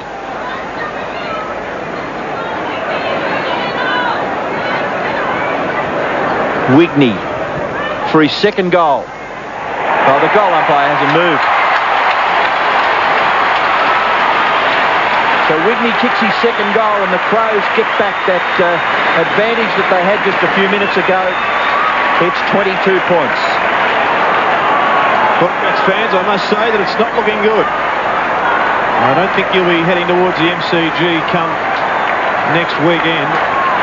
But that's been Collingwood's big weakness all year. Their key defensive and key forward positions. I guess Rocker's done quite well, but the likes of Christian, Starcevic and Kelly have struggled. 22 points the difference. Wren goes up, gets it down. Shaw was taken high. He'll get the free kick. Tony Shaw alongside the centre circle. 13 possessions so far. He started very well. He kicks it down towards half forward. Up goes Starcevic. Hit him on the head. Francis was hit on the head. Russell's kick smothered. It goes back towards Francis. He was going absolutely nowhere. Gee, there was a good tackle in there on Francis. Lee Matthews. What can he do now? Well, he's just ringing a change, bringing Paul Williams off the ground. Brad Rowe about to run back on. McInnes again. Leading by example. Woods taps to his own advantage. Some indecision again. McGuan shepherded for Woods. Woods wasn't going for the ball. Watson got it to Kerrison. Awkward hand pass. Nicely picked up by Shaw. Brown peels off from half-back. Runs up towards the wing. Probing kick down towards half-forward, but the Crows have got the numbers. Norwood gave a contest. It runs behind. Rocker stood up in the tackle. A hand pass effectively smothered. Wren's hand pass taken by Lee. Lee the high kick. Back goes Shaw. Very cruel bounce. Tregenza superb. Now Brown on the wing. Run down from behind. Good pressure. Affected the kick. Kelly to the support offered here by Brown. Brown well tackled by McInnes. Gets the hand pass away. Tony Shaw grabs lip tackler. Monkhorst ruck work taken by Bickley. Handball over the top. Liptak for goal number 3. Liptak's kick bounces up to the front. Modra tap on. Wigney can't control it. And away goes Gary Pert. He kicks it out to a vacant wing area. Francis in the back against Scott Lee. Francis will take the free kick. Fairly blatant. Anderson and Monkhorst and Modra in a little bit of trouble back at full forward.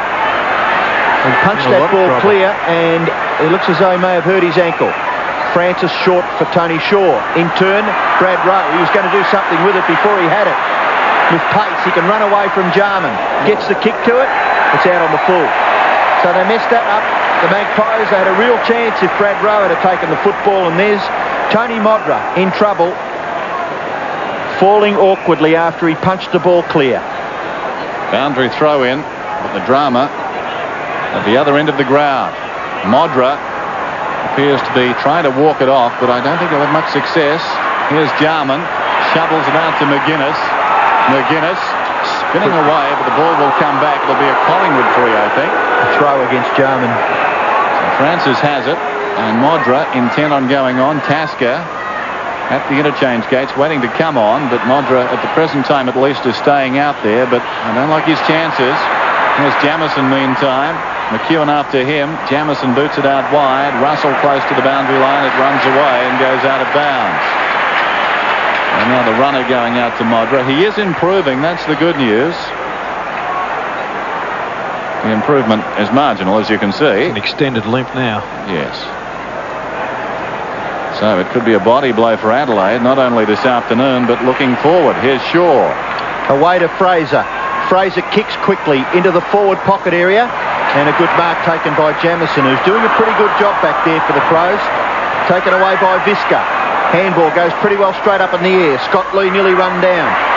Back he goes to Pittman it was. Now Lee has the football. Could nearly be penalised. Morwood gets it clear. Chance for Starcevic. Down by Wiedemann. Unfairly. Now the advantage is with Collingwood. Tony Shaw, Francis rather, away to Russell. Russell, look at that pressure by the Crows across centre half back. It has been absolutely enormous, and they're rewarded with a free kick. It'll go to Mark Bickley.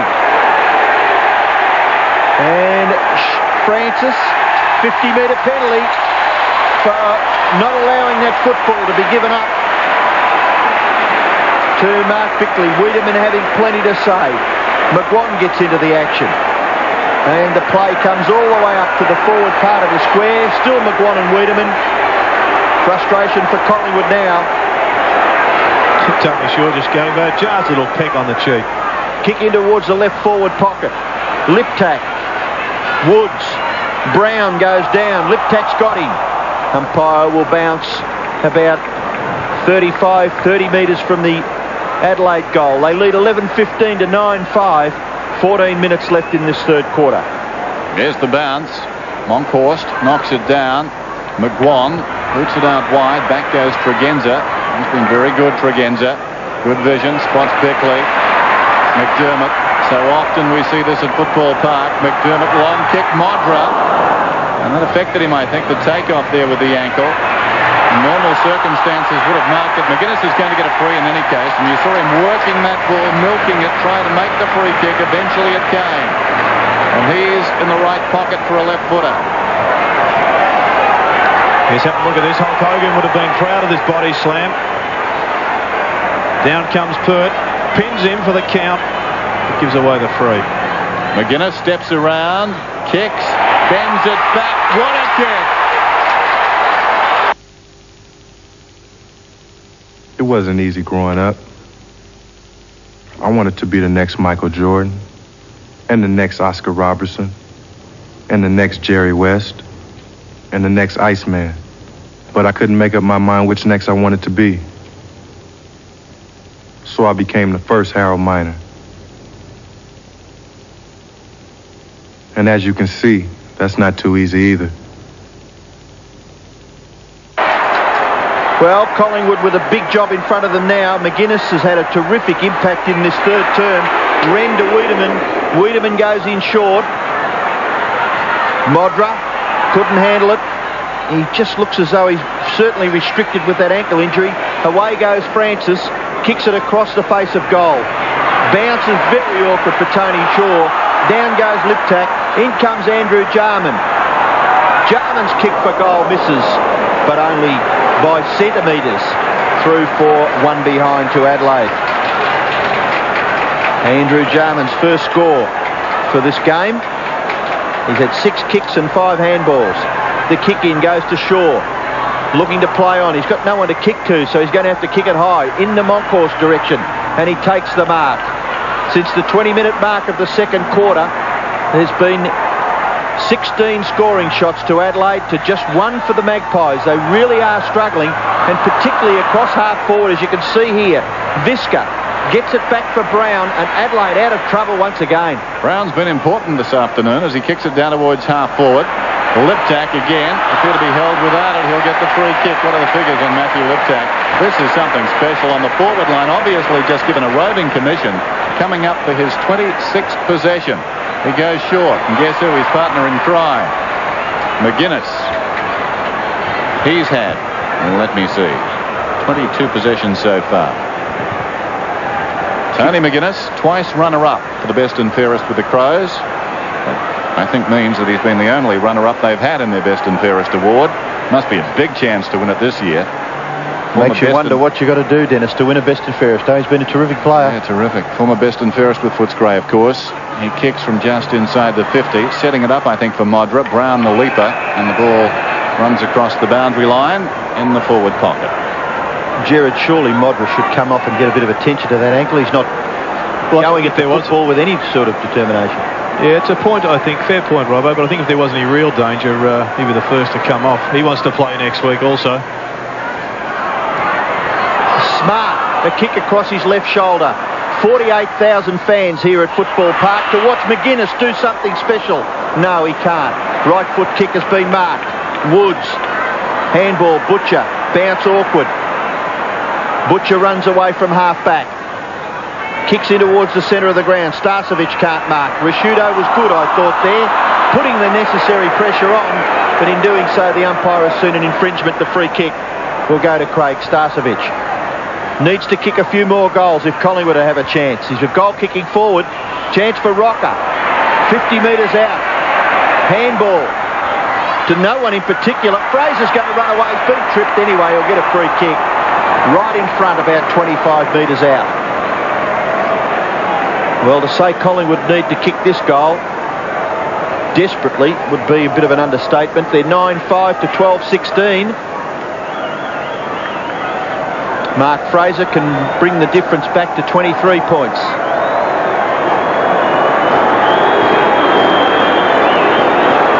Mark Fraser, he's kicked it behind, and he's now kicked a badly needed goal for Collingwood. 1 goal, 1 to Mark Fraser. 10-5 to 12-16.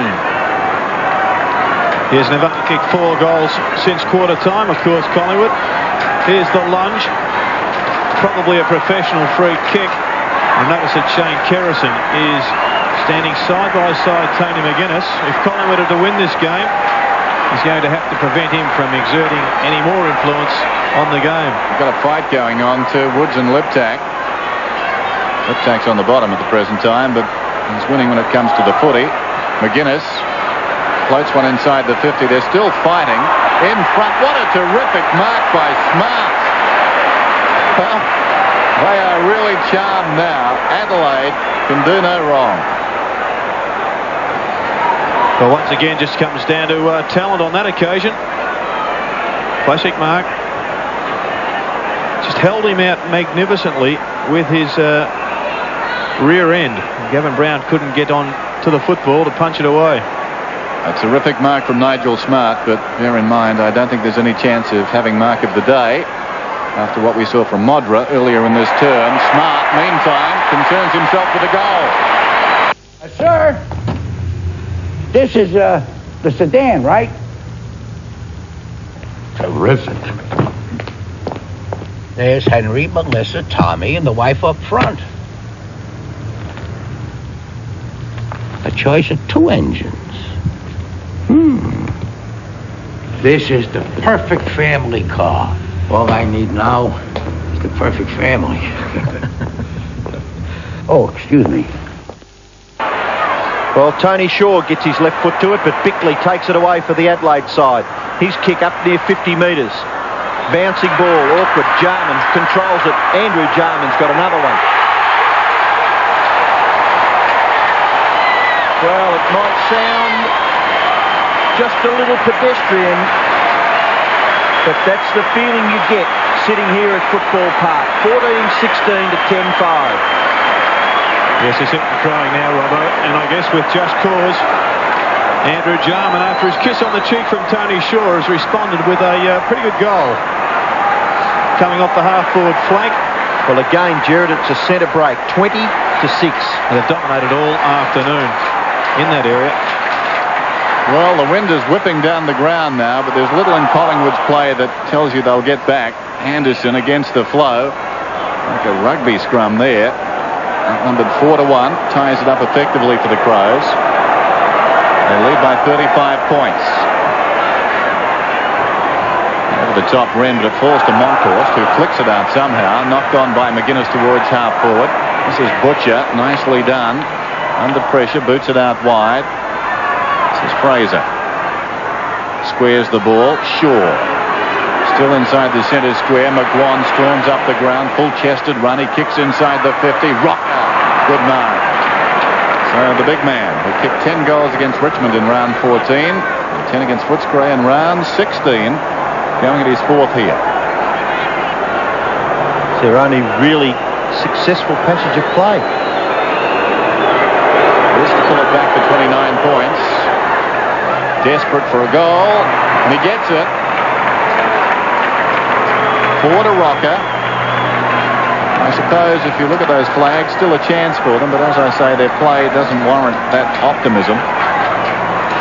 A little bit with you, Dennis. What was probably the latter part of the second term where Adelaide has set this up. They trailed, quite badly, and then in the latter part of that second term they surged forward. There's still Woods and Liptak having a go at each other. The bounce really favours Wren. He doesn't mess around. He whacks it towards centre half forward. Nigel Smart can't break the tackle. He's still got the football. Shot for goal, and under pressure, that was quite magnificent. Second goal to Smart. And Adelaide answer ever so quickly. 15-16, 11-5. And he's becoming almost the most important player in the Crows lineup, Nigel Smart, because he is holding down that difficult centre-half forward position. Of course, Modra's been the superstar and probably got him in this position where they will play in this year's finals, one would suggest.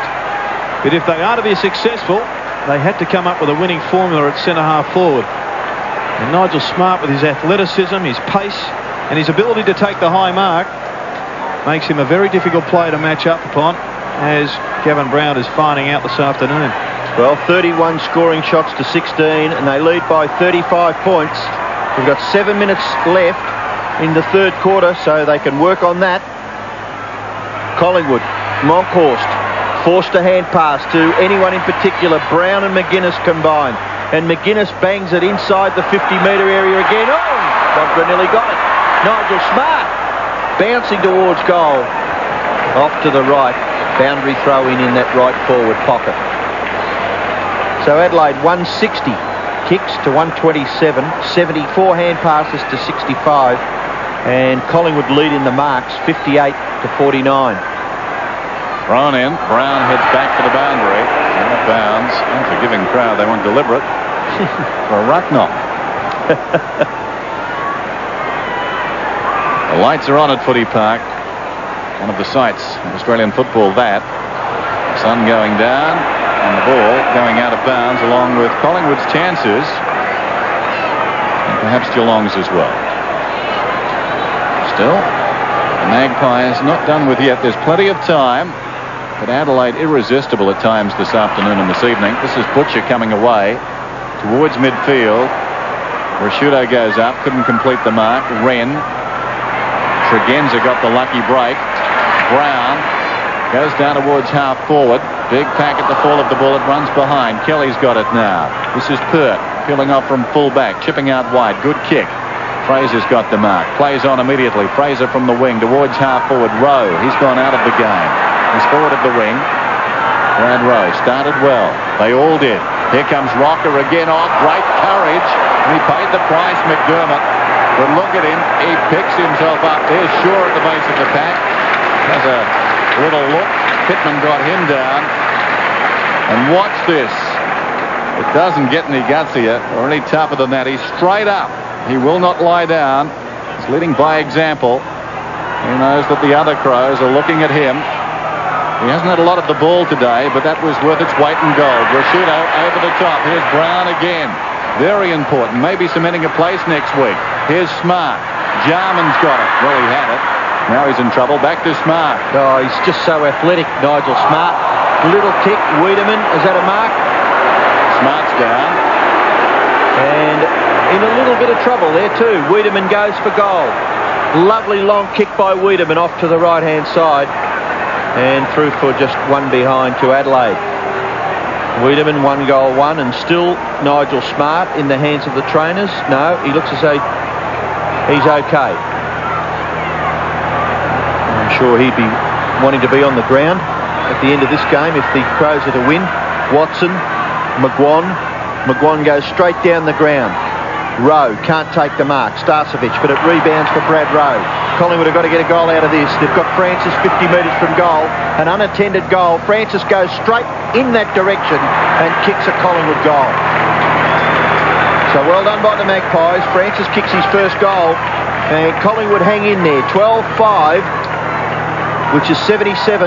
But they trail Adelaide 15-17, 107. Yes, well, Tony Francis has had 17 possessions this afternoon. Started well, like most of the Collingwood players. But he hasn't done a great deal of work forward of the centre since quarter time.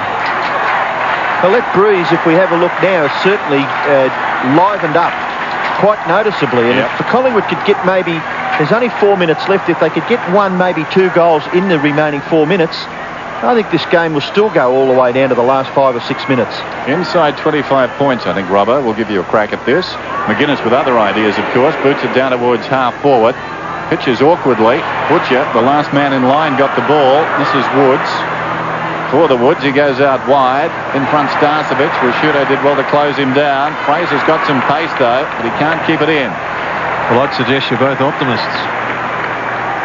I'm just looking at the breeze on top of the scoreboard. I mean, it's indicating, and the windsock on the centre wing area, it's just livened up a little bit, and if they're within reach, it just depends on their own motivation then. I think those flags got camera shy there a bit too. Here's Rashudo. Over the top is Fraser, and we've got a whistle. I don't think Robbo and I are saying we'd like to back them, Jared. Well, I just make the point that the breeze has nothing to do with players' attack on the football or winning the ball out of the centre, and since quarter time, Collingwood has been, well, they've been flogged in both areas. There's Rashudo booting it out wide. Well, it's 7 goals to 4 in this term, and I venture to say with that breeze, that's probably a fair return. So Collingwood have some work to do. There's the clock running down. They can ill afford to concede another goal here. And of course, it comes down to will in the final term. Well, Collingwood have that. Here's Russell coming away. They're getting goals at this end, though. Russell, very indecisive. That was not a particularly good kick. It wobbles towards centre half. Oh, there's a push in the back to Brown. Now Brown will get the free, and we'll get an indication of the breeze because he will kick from inside the 50. There's a vacant goal square. He thought about moving it quickly and now decides to go back and have a shot. Some sage advice from Tony Shaw. No doubting that free. Gavin Brown. Very quiet day. He started at fullback. Has it got the carry right on the line? It's still in the field of play. Rowe twisting and turning in the pocket. It's hard to get one from there. The breeze pushing it out. Rashudo takes the mark. Good effort by young Mark Rashudo right in the goal square. He kicks it out in towards the centre of the ground. Tregenzu loves to run on, and he's going to create here because that kick, if it sinks for Anderson, it does, but he just couldn't quite keep it in. Greg Anderson throwing his right foot at it. I think it was a bit of an air shot actually in the finish. Fraser made a mistake on the other side. He was guessing how the ball would come out. He didn't man up with Tregenza. Monkhorst down to Shaw. Shaw's kick across his right shoulder. Kerrison running on. Couldn't quite control it. Morwood's tackle on McDermott. Unfair. Umpire in a good posse to see that. So Chris McDermott getting up a little gingerly. Tremendous captain is Chris McDermott. Handball away. Now it's Visca. His kick goes in towards the centre. Jarman couldn't take the mark. Wigney runs into trouble, leaves the football behind. Shaw's handball, Butcher. They've got to get a goal out of this. A minute left. Smart runs him down. Push in the back, no. Adelaide fans very happy with that. McGuinness comes clear. Kicks it too far in the finish. Free kick to Collingwood. And Andrew Jarman has dislocated a finger in that fumbled attempt at a mark. Free kick down here to Mickey McGuan. Under a minute left. No movement up forward for Collingwood. So McGuan goes long and high. Near the 50-metre line. No mark taken. In goes McGuinness again. Just knocking up, getting possessions. 28 is his total so far. And 2 magnificent goals in this quarter. Certainly has him figuring in best on ground consideration. Boundary throw in. Tapping it forward was Russell. Kicked back by Visca. Wiedemann. They love him here. McGuan held by Wiedemann. Will receive the free kick. And I would suggest that was okay. The crowd not too happy, but as we've already mentioned, they cheer the free kicks to Adelaide and jeer the free kicks to the opposition. Kicked by McGuan, marked by Starcevic, plays on. There's the siren. It's three-quarter time in this very, very crucial game at Football Park, and Adelaide lead by exactly 30 points. 15-17, 107, Collingwood 12-5, 77.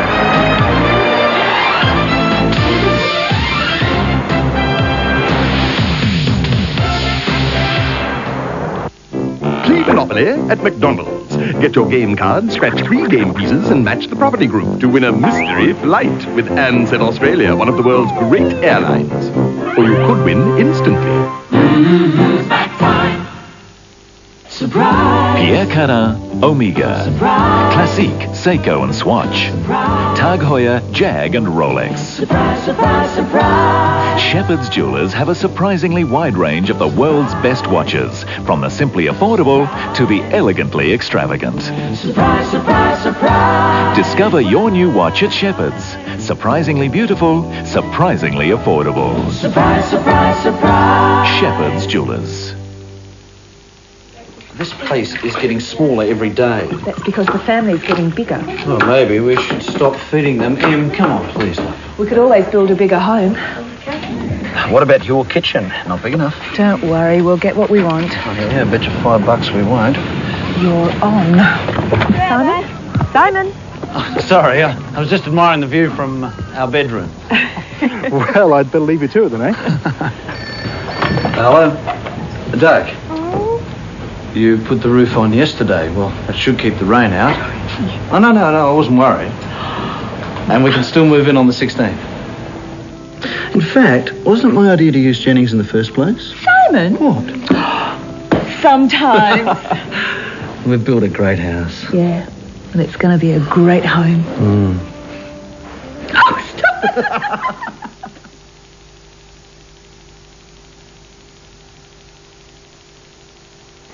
Just because you run a small business doesn't mean you shouldn't be thinking like a big one. Some of the equipment here will make your clients think that you've built an empire. Want more bang for your business? Give Copyworld a call. I mean, 2 years ago, debentures and bills seemed to be the right way to invest your retirement fund. With falling interest rates, my income dropped by 2/3. Pembroke reorganised my finances, pay no tax, and I even get some pension. For up-to-date advice, call Pembroke, your financial planners. We're more than pleased. G'day, mate. It's your mate from Motormate with some great gift ideas for Father's Day. Mate, Bardile B2 oil treatment or Bardile fuel treatments, $3.95. 500 mils of Castrol brake fluid, $2.95. Hey, whose dad wouldn't like a super tall spanner set? $49.95. Heavy-duty Munro gas shockers, $64.95 a pair. And ask about the $25 cash back offer. Get what Dad wants, but get a mate to help you. Open 7 days at 2 big locations. You probably don't realise just how much depends on the milk you buy. You see, there's only one major milk producer that's 100% South Australian owned, and that's Dairy Vale. If you buy anything else, you're just sending money out of the state. That means less money in our economy, less jobs, less everything.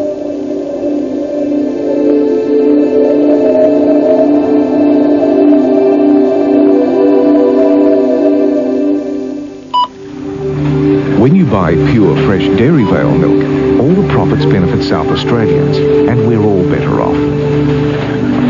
Dairy Vale. It's good for you, and it's good for South Australia. 2 other games played today at the Gabba, tied early, but then Hawthorn, led by Jason Dunstall's 10 goals, have stayed in the 6. They'll finish 4th. Big winners, as you can see, 24-19, 163 over Brisbane, 15-16, 106. And then at the MCG, yes, I know it's a final, Fitzroy 14-14, 98 over Melbourne, 11-9, 75. Melbourne getting a long way out of their depth in that one and coming home solidly, but all too late. And of course, here at Football Park, it's the Adelaide Crows leading 15-17 to 12-5. Principal goal scorers for the Crows. Modra's got 4. What a spectacular mark in that third term. One of the highlights of the day. McGuinness 2, Wigney 2, and Liptak 2. And for the opponents, 4 to Rocker. Most of them came early, and the remainder singles. Today's game is part of the Carlton and United Breweries 1993 AFL Premiership season. 7 Sport, looking forward to this. Seasons coming soon with Bruce McAvaney. Check your local guides. Lee Matthews saw his side start well this afternoon and then have it slip away. A spectacular second term by the Crows. At one stage early in that second quarter, they trailed by 32 points, and now they lead by 30 as we get down to Max Stevens. Thanks, Dennis. Well, some bad news for Collingwood supporters. Not that it'll worry them next week. Gary Pert has been reported by a goal umpire for striking Tony Modra. Graham Corns wrapping up a few players during the break, in particular Matthew Liptak, Tony McGuinness, and the forgotten man of AFL football, Stuart Wigney, a great friend of Gerard Healy's. He wants a committed last term. He wants Collingwood buried. The match is far from won, and defenders can't afford to take it easy. Collingwood's Lee Matthews has made the point very, very clear. They have 30 minutes of football left for season 1993. They're not beaten yet, but they've got to get right back into this game, particularly across half forward. Well, it got pretty physical. Thanks, Max. Got pretty physical in that last term. Nigel Smart wore one. And that would Smart. 15-17 to 12-5 started the final term. Dennis, Adelaide kicked 7-6, 13 scoring shots to Collingwood's 4 goals in that third quarter. So if the Collingwood side can get some sort of momentum up at the start of this last term, I'm sure that we've still got a game on our hands. But they need to get the ball away from the centre. Gerard has already mentioned centre breaks, 24 to Adelaide and 6 to Collingwood. They've had nothing happening around the centre circle. Once again, the umpire will bounce. Monkhorst tries to get it cleared. Tregenza's got it. He's tackled, gets his foot to the ball. Taken away by Wiedemann. In towards half forward. Smart. Lip tap. Goes for goal. And misses badly. And Ron McEwen having a trundle on Nigel Smart. 2 goals, 2 to Matthew Liptak. And that really would have made Collingwood's cause even that little bit more difficult. McEwen receiving from Pert, goes back to Pert. Pert out near the wing. Kelly judged it a little bit better. Handball to Butcher, back to Kelly. His vision not quite okay. McGuan was inside. He's kicked towards half forward. Brad Rowe was up high. Morwood, get rid of it quickly. He does. Starcevic, in turn, McGuan. Handball back towards Russell. Russell shot to the goal front. Bounces through for one behind. It's been a disappointing evening and afternoon for Scott Russell. Hasn't got his normal share of the football. He's had very little effect. One of Collingwood's better players through the season. 15 possessions for that player. He's kicked a goal. Jamison, a former leading goal scorer with his team, now deep in defence. Pinpoints the ball to Anderson. Anderson up from the back pocket. Boots it towards the wing. Pittman's the target out there. Carried under the ball. It runs free behind. Shaw gets back. Swings it down towards half forward. Waiting for it. Watson completes the mark. Goes over the top. McGuan runs on. Now he can run to the 50 here, Mick McGuan. Some indecision. Now he uses the ball well. Full stretch Morwood.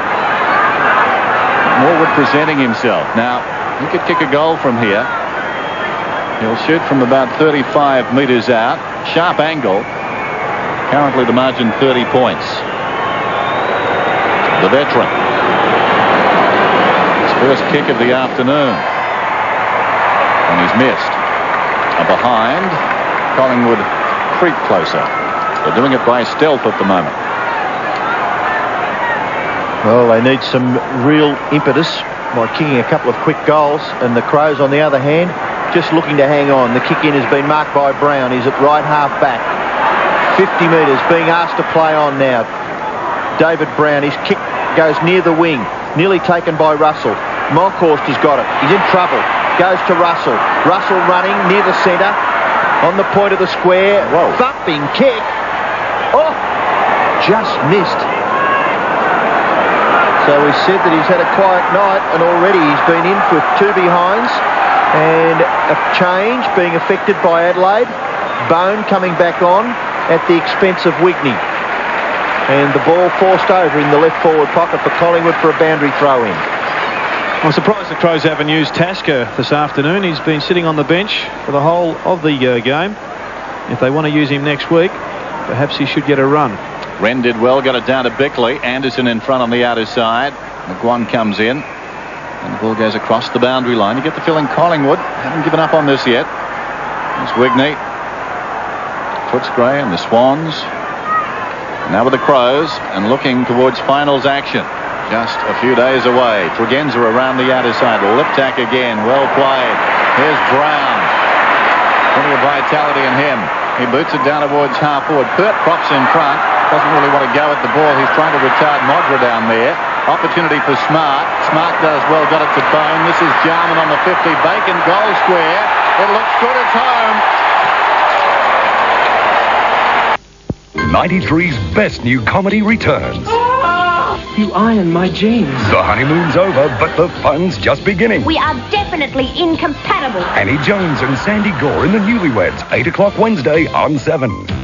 He makes $1 million a week. But if it wasn't for the money, I'd still play the game. Aussie kids vote him their favorite. I mean, that's a privilege. That's a real big honor. Only 7 gets you inside his private world. I see you on Seasons. Michael Jordan, soon on Seasons.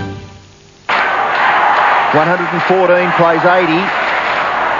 Job very difficult now for Collingwood. Moncourse bashes it clear of the centre circle area. Through comes Rashudo. Crows full of running. Up towards half forward. No mark taken. McEwen and Smart. Liptak in there. Tackled by Russell. Ball spills for Butcher. In goes Liptak again. Russell over the top. Umpire calls for a bounce. Left half forward for Adelaide, about 50 metres from their goal. And they lead quite comfortably on the scoreboard, 16-18 to 12-8. Ruckman, Kelly, now taken by McGuan. Looking to give the hand pass away, he does in the finish. Pretty good play there by Mickey McGuan. Set it up for Butcher. Butcher's handball. Fraser, back to Butcher. He's now on centre wing. A high kick, centre half forward, no mark taken. Look at the Crows, 4-2. They've got to get clear this ball. Scott Lee, Starcevic. Still Scott Lee bashes it over the boundary line. And if he tried to keep that in the field of play, well, I'm a Dutchman. But anyway, no free kick. Boundary throw-in will take place at right half forward for the Magpies. So Adelaide set to finish 5th, it seems, and set up a showdown with the Hawks in Melbourne. Here's Kerrison towards the pocket, and it bounces out of bounds. And I think one of the great unsolved mysteries of football at present is how the Crows can play such premiership-like football here at Football Park and yet come to Melbourne and be so pathetic on occasions. Thrown in, Rocker wins it forward. And away they come again. McDermott got it from Rashudo, or was it Visca? It was Visca that time. The kick along the members' side. In front, Butcher. Close proximity, gives it across to Kelly, and Kelly hoists a very high one. Big pack. McDermott. Nicely done, almost nonchalant. Lee at centre half back, chips it to midfield. Taken by Wiedemann. Right in the centre circle. Spears the pass. Into Smart. They're putting on a clinic now.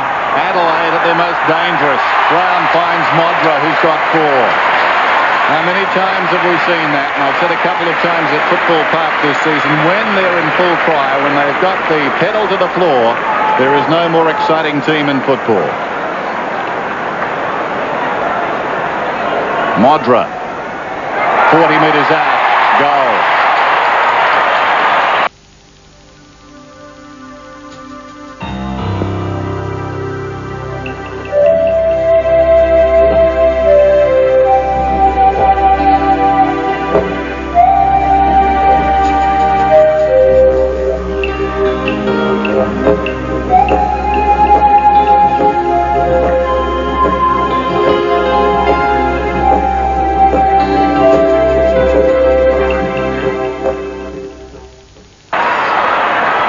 So Collingwood trying to force it forward. Mickey McGuan crashed to the ground. Kerrison gets the handball away. Good bump by Rashudo on Francis. Ball spills now for Rowe. No, he couldn't quite control it. Jarman in trouble. Tackle there was by Rocker. Kerrison tries to force it forward. McGuinness applying good pressure. And the ball goes over for a boundary throw-in. I'm sure all Adelaide Crows supporters will be hoping that perhaps the finals will bring out the best in the Crows over in Melbourne, because they have only beaten victors over there once against Richmond in round 1. They has also only beaten sides in the final 6 on 2 occasions this year. Chance here for Morwood, but he's hemmed in. 3 or 4 Crows go after him. It's Scott Lee who gets the ball clear and balks a hand pass and runs through centre half back, kicking towards half forward, and a good mark taken by Kelly for the Magpies. A handball away for Russell. Russell goes towards half forward, nearly the mark to Rocker. It's been paid. Moncourse gets the ball back quickly to the big full forward who's kicked 4 goals for the Magpies. A thumping torpedo punt kick to the goal front. That's off Mickey McGuan's foot, I think. It's a Collingwood goal. It is. Well done by Mickey McGuan. Didn't try to really gather the football, and it's run through for a Collingwood goal. Belatedly, 13-8, plays 17-18. Yeah, it's a bit of a fluke, that one for Mickey. He's struggled this season a little bit with a chronic groin injury. Had it operated on over the summer, but it has flared again. And if Collingwood are figure in next year's finals, I'll hope that some surgical treatment will overcome that injury. So the margin 34 points. Is the time remaining. Tregenza boots it down towards half forward. Butcher did pretty well initially. Bone, even better. Lip tack to Jarman. Fumbles, settles, and kicks another one.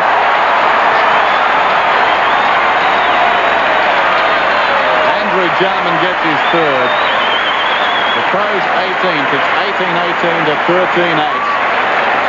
And the crowd have got a scent now.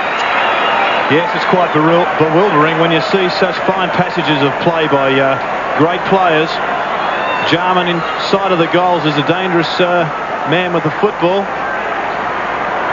But once again, that Melbourne venue looms as their biggest hurdle in their history. Well, they've kicked 17-13 to 7-7 since quarter time. Monkhorst gets the tap out. Bickley to Anderson. Anderson kicks the Crows into attack once again. Whatever breeze there was, looks as though it may have died down a little bit. Kerrison goes to Butcher. Butcher is at right half back. He's done pretty well since coming off the interchange bench. And he finds Watson. He's got Kelly in support. Wide at centre wing. Butcher's run pretty well. Takes the hand pass. Short kick into the pocket. Rose got it 50 metres from goal. Could nearly play on. He does. He hesitated. And kicks for goal. No mark taken. Punch to the front. Away goes Rashudo. Goes to no one in particular with the hand pass. But it finds touch. And we'll have a boundary throw in right half forward for Collingwood. It was a good handball in the finish, wasn't it? Yes, well disguised and got about 20 metres for his team. It's about 55, 60 metres from the Collingwood goal.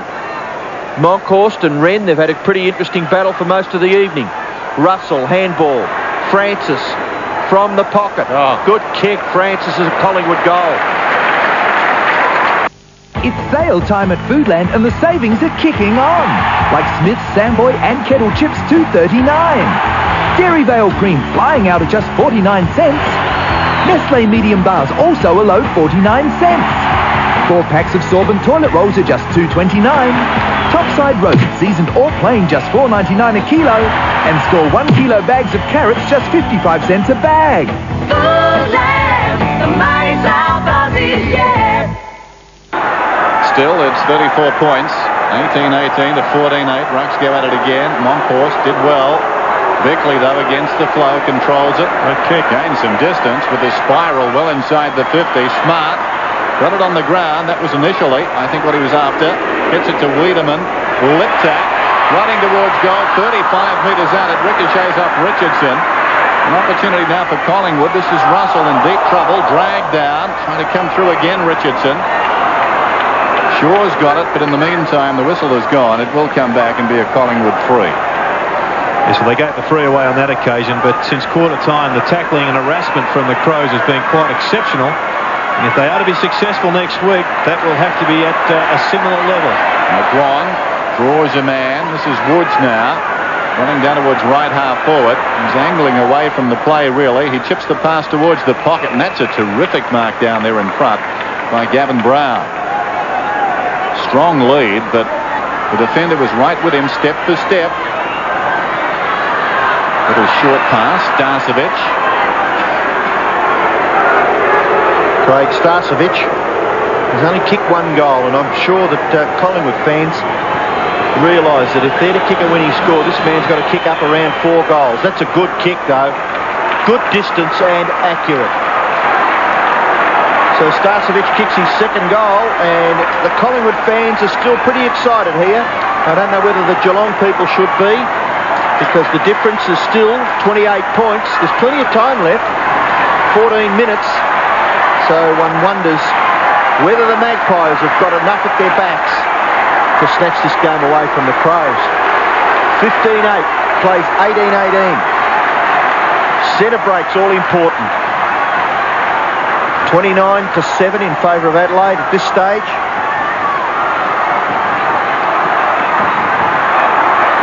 Wren gets the tap out. Comes to Fraser. Handball. Watson stood his ground nicely. Wren handball. Intercepted there by Morwood. Bickley's got the football. Morwood's tackle was effective. Umpire will bounce just wide of the centre circle. Bounce goes for Wren. Bickley's got the footy. He kicks Adelaide in towards centre half forward. Well inside the 50-metre area. Liptak. A kick across his body is very, very wide, and it's easily punched away in the finish by Gary Pert from Modra. Modra's kick 5, Jarman 3. And for Collingwood, Severio Rocca is their leading goal kicker with 4. The performance of Liptak and Brown is going to make it very difficult for Stephen Rowe to win his place back in this side. A player that has had a pretty good season up in the forward pocket, but just omitted this week. McGuinness takes the ball over for another boundary throw-in. So Geelong did the right thing on Friday night by beating the West Coast, but it may not be enough because they were hoping that Collingwood could have somehow manufactured a victory against the Adelaide Crows, but Jarman really has got on top in the middle on Tony Shaw. He's going to pay the... He's just bringing him back a little bit. 48,000 people. A record crowd here at Football Park. And they're roaring their approval of the Adelaide Crows at this stage of the proceedings. Jarman, we mentioned, has kicked 3. Oh, good kick. Gets good distance, but it's helped over for a rush behind of the Crows. So they've had plenty of shots at goal. 37, in fact, to 23. And they lead by 29 points. 48,522 to be precise today. I think about 4 years ago, people were saying in Adelaide that South Australia didn't want AFL football. Here comes the kick to the members' side. Smart from behind, fist down. And it seems they've got AFL finals now. Not in Adelaide, but this side going to Melbourne next week. Smart kicks inside the 50. Brown in trouble. Kerrison. Good pressure by Brown, although Kerrison didn't have the ball according to the umpire. Kerrison plays on immediately, feeds Richardson, who runs up towards half-back, uses the ball very well. Fraser just waited. Now Woods pushing it through the centre. Well played. Woods, high kick, down towards Morwood. How will it bounce? Away from him, which in effect favours him. Body to body there with Lee. Lee flicks it towards the boundary, and that will do. The negating things now, winning applause at Football Park. Scott Lee, 13 and 6, has been quite effective. What a sight. Yes, a terrific environment here as big Sean Wren takes the ball from the boundary throw-in. No mark taken. Richardson handball. Russell from the centre wing position kicks it towards centre half forward, and nearly the mark to Morwood. He dropped it. He probably should have taken it. Starcevic back to Morwood, taken away by Pittman. Combination of hand passes. In the middle of it all was the captain. Manufacturing still. Anderson to Liptak. Back to Anderson. Loves to run, Greg Anderson. He's kicked straight towards goal, and it's a mark. No. Not paid to Modra. Collingwood come away through Richardson. Short kick finds Watson.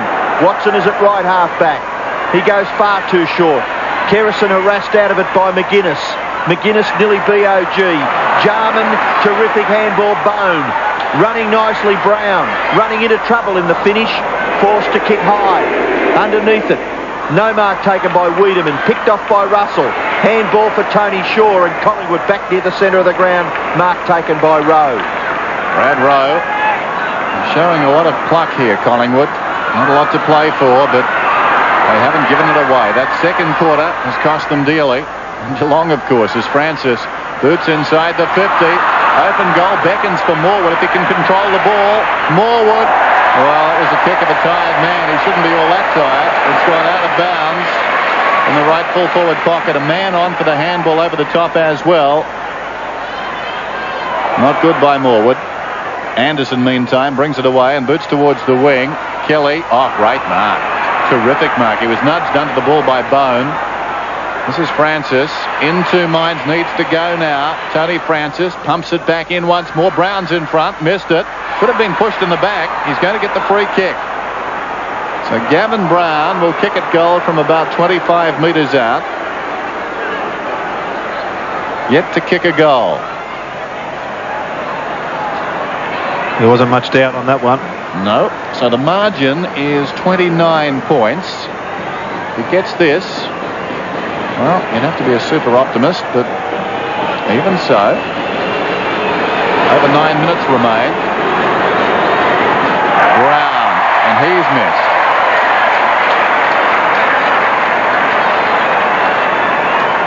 He's missed a lot of football this season, Gavin Brown. Turned his ankle playing against the Eagles a couple of months ago. Had an extended stay out of the game. Came back last week, picked up Greg Williams in the centre, did quite a reasonable job too. But would be one player that was suffering more than the rest with the intense heat that we've had here for winter. Lost the footy. Just a souvenir. Bit of an anticlimax, isn't it? Yep. A pretty good look at the concerned look on Gavin Brown's face as he waited for the football to come back from the crowd. But well, let's look to next week, Robbo. Crows haven't won in Melbourne since round 1. They come up against Hawthorn, who have beaten them twice this season, including here at in Adelaide. They did beat Hawthorn last year in Melbourne, though. We've got to hasten to add. And their form last week in the second half wasn't too bad against Hawthorn. Anyway, back to this game momentarily as the ball is kicked back towards centre wing. Visca tries to get clear. Little hand pass for Jarman was pretty good. Jarman's ability to hold it and control it was excellent. Smart, no mark, but the free kick was against McEwen for holding. And the umpire again was in a great spot to adjudicate on that decision. And the free kick will go to Nigel Smart. Well, just speaking about the umpires, they were perhaps a little bit jittery at the start of the game, but playing a fair few free kicks, but they've had a pretty good game all round. Well, I think since quarter time, it's the ball has been handled pretty cleanly, particularly by Adelaide. Nigel Smart. Terrific kick by Smart. He's got another goal. At BP, our fuels are tested, refined, proven and guaranteed. So by the time they get to you, we guarantee no fuel system problems. Ask for details about the BP fuel guarantee at your local station. BP, on the move.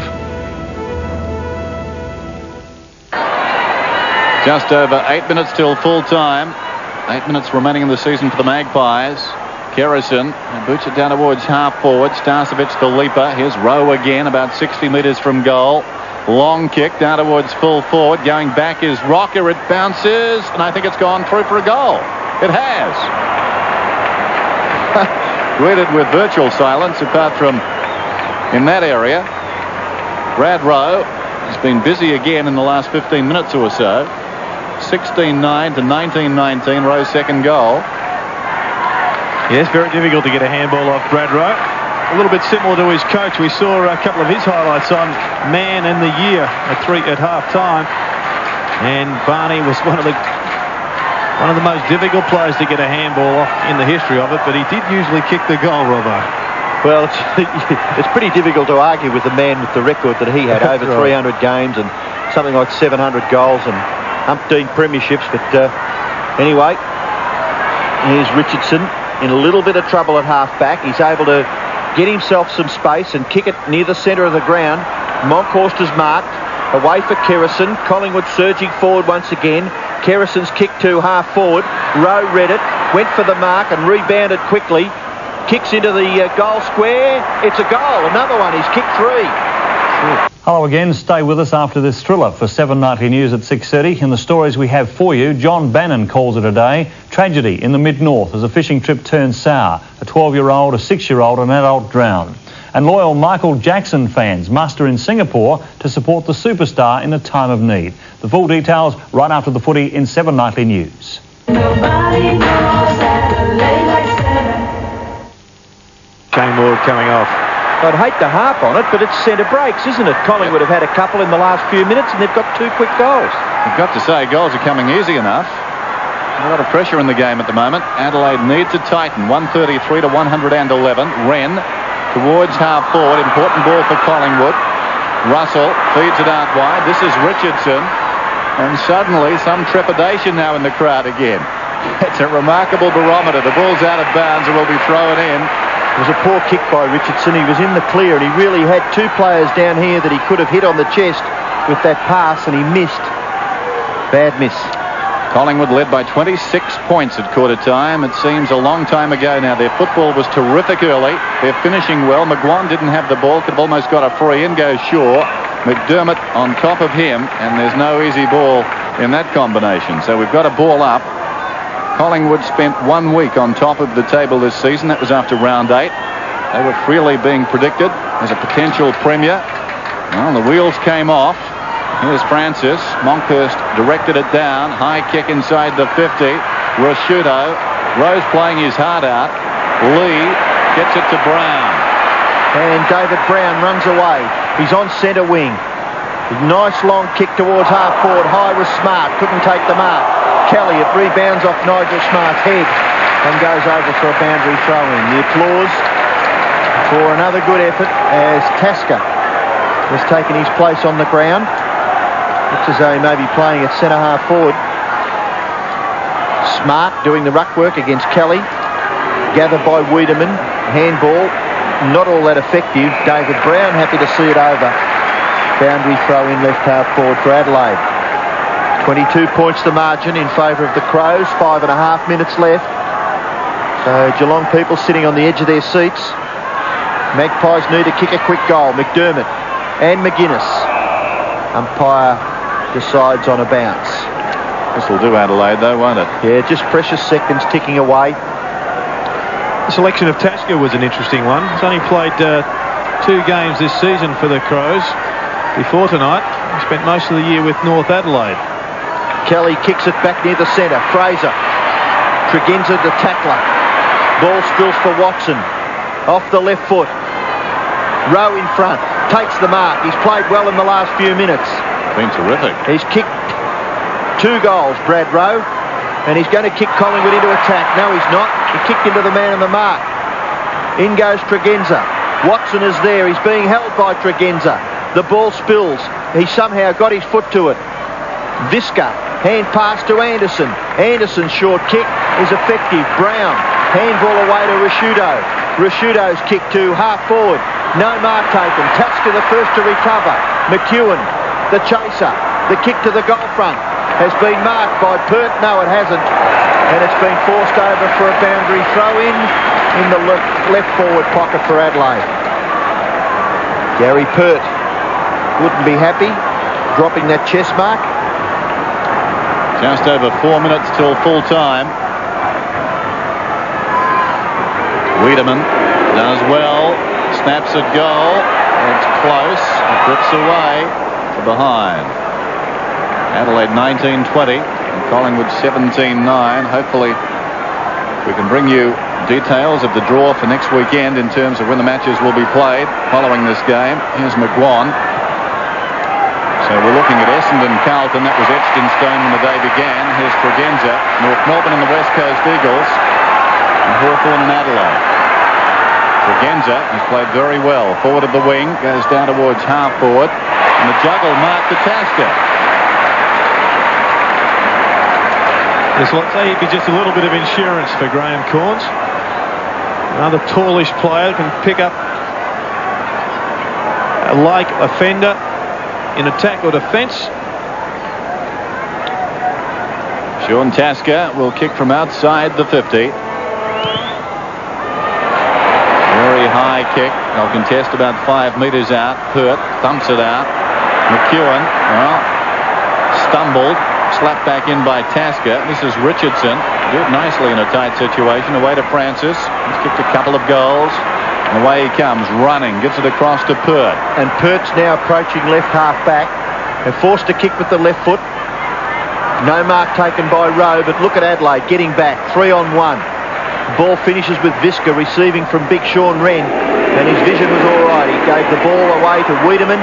His hand pass finds Anderson. And Adelaide into attack. Look at the kick by Anderson. Right under the chest of Modra. And that lady wishing and hoping. Fingers crossed. There's a classic kick from Greg Anderson. One of the better kicks in the AFL. On his left, of course. Here goes Modra. for goal number 6. It's pretty close. No, he missed to the left-hand side. 5 goals, 3 for the Adelaide Crows star full forward, Tony Modra. 1.5 minutes left, just over. Modra, of course, had to kick 11 goals this afternoon if he was to overhaul Gary Ablett and win the John Coleman medal. I just suggest that's beyond him at the minute. I would think you are absolutely correct there, Gerard. There's Mickey McGuan taking the mark at half-back for the Pies. Not really much to kick to. He's going to go into the centre where Monkhorst has made good position. He takes the mark. He could go on quickly. Starcevic could be on the end of this Richardson. No, it's Woods. Woods on centre wing. Short kick. Okay, no. Fraser couldn't take the mark. Out came Bickley hard at the football. Hand pass away for Tasker, getting another possession. In turn, Tregenza. On to David Brown. Brown's had a picnic since coming onto the ground. 21 possessions, including a goal. Wiedemann with the football. Into the pocket. Modra slips. Kelly. Handball away for McGuan. McGuan comes out of half-back. Less than a minute left. McGuan goes long. Out near the wing, the mark has been taken by Brad Rowe. Fine final term from the former Bear. He goes in short. This is Kerrison. And the crowd in festive mood now. Strong mark over the top, Jamieson. He enjoyed that. Jamieson swings it out wide. It's a foot race. Storming up the ground is Watson. Did well. He goes back and gets it now, Watson. Sweeps the hand pass into Shaw. Shaw forward of the wing. Kicks inside the 50. We're down to 20 seconds. McGuinness. In the meantime, there's a whistle and the free kick will go to Jamieson. It was a throw. There's going to be a big roar here in a minute, Dennis. Well, nothing's impossible in football, but I would suggest that playing a final here at Football Park and winning it if you're a Victorian side would almost be the impossible task. Well, if that's the case, give Collingwood their due.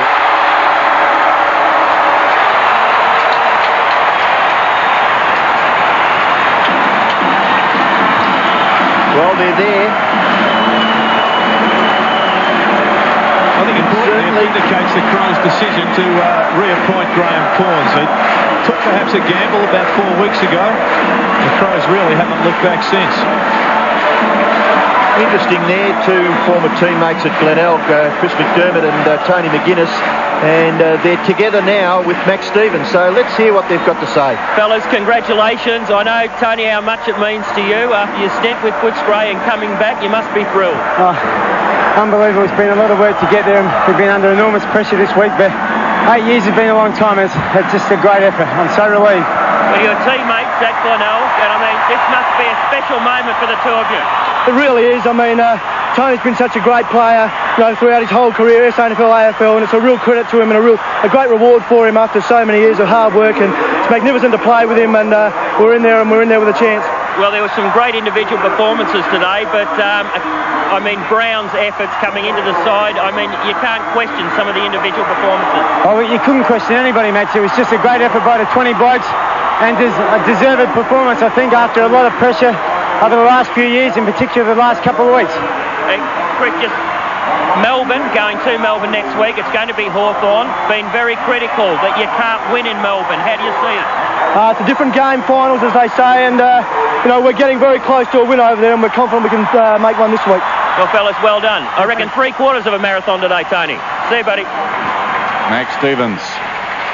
And I think Andrew Jarman's trying to find his bookmaker. He was on the phone. He may like their chances next week. And these Crows savouring the moment with their fans, and their fans certainly worth a bit. Gerard making the point in the dying seconds there. But this is a tough place to win football matches. Collingwood valiant. They've lost by 24 points, 19-21 to 17-9. The name of the game is Australian. At BP, our fuels are tested, refined, proven, and guaranteed. So by the time they get to you, we guarantee no fuel system problems. Ask for details about the BP fuel guarantee at your local station. BP, on the move.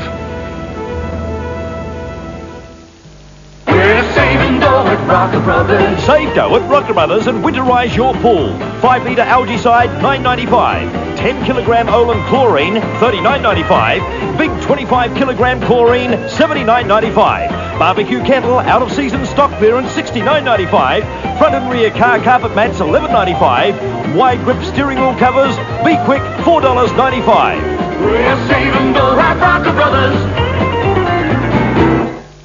What kind of park is this? Like nothing you've ever seen. The most advanced amusement park in the entire world. Like no place you've ever been. Can I touch it? Sure. Because now, there it is. Everything you've imagined. Senses a feeling all over the park. Is real. That's nice. Gotta go. From director Steven Spielberg.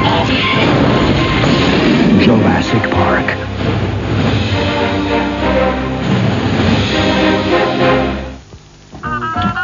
Oh, I'm going to need a carpenter.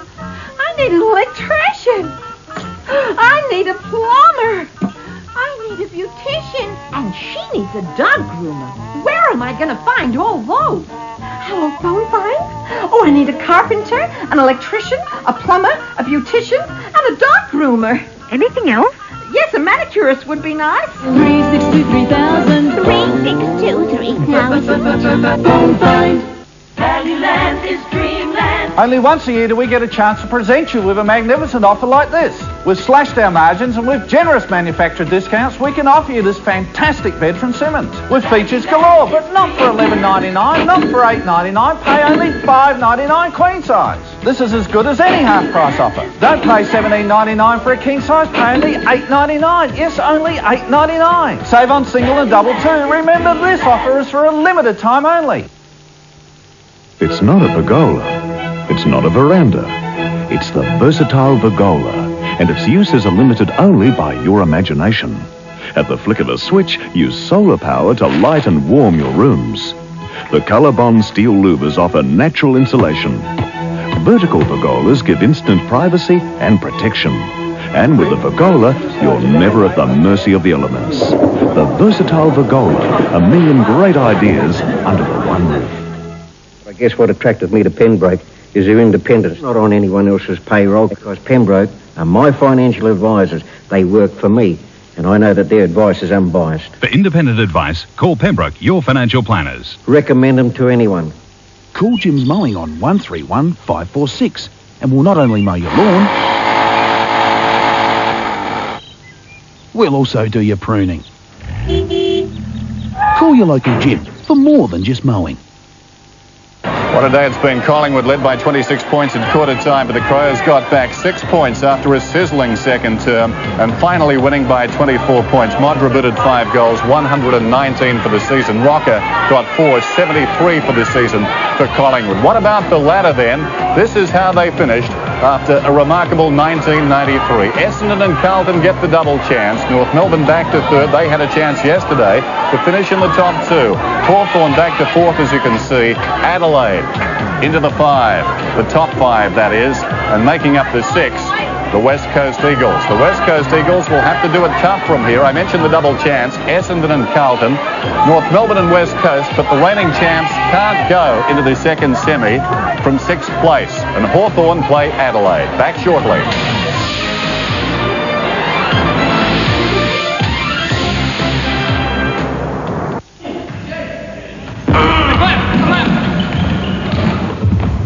There ought to be a stat for desire.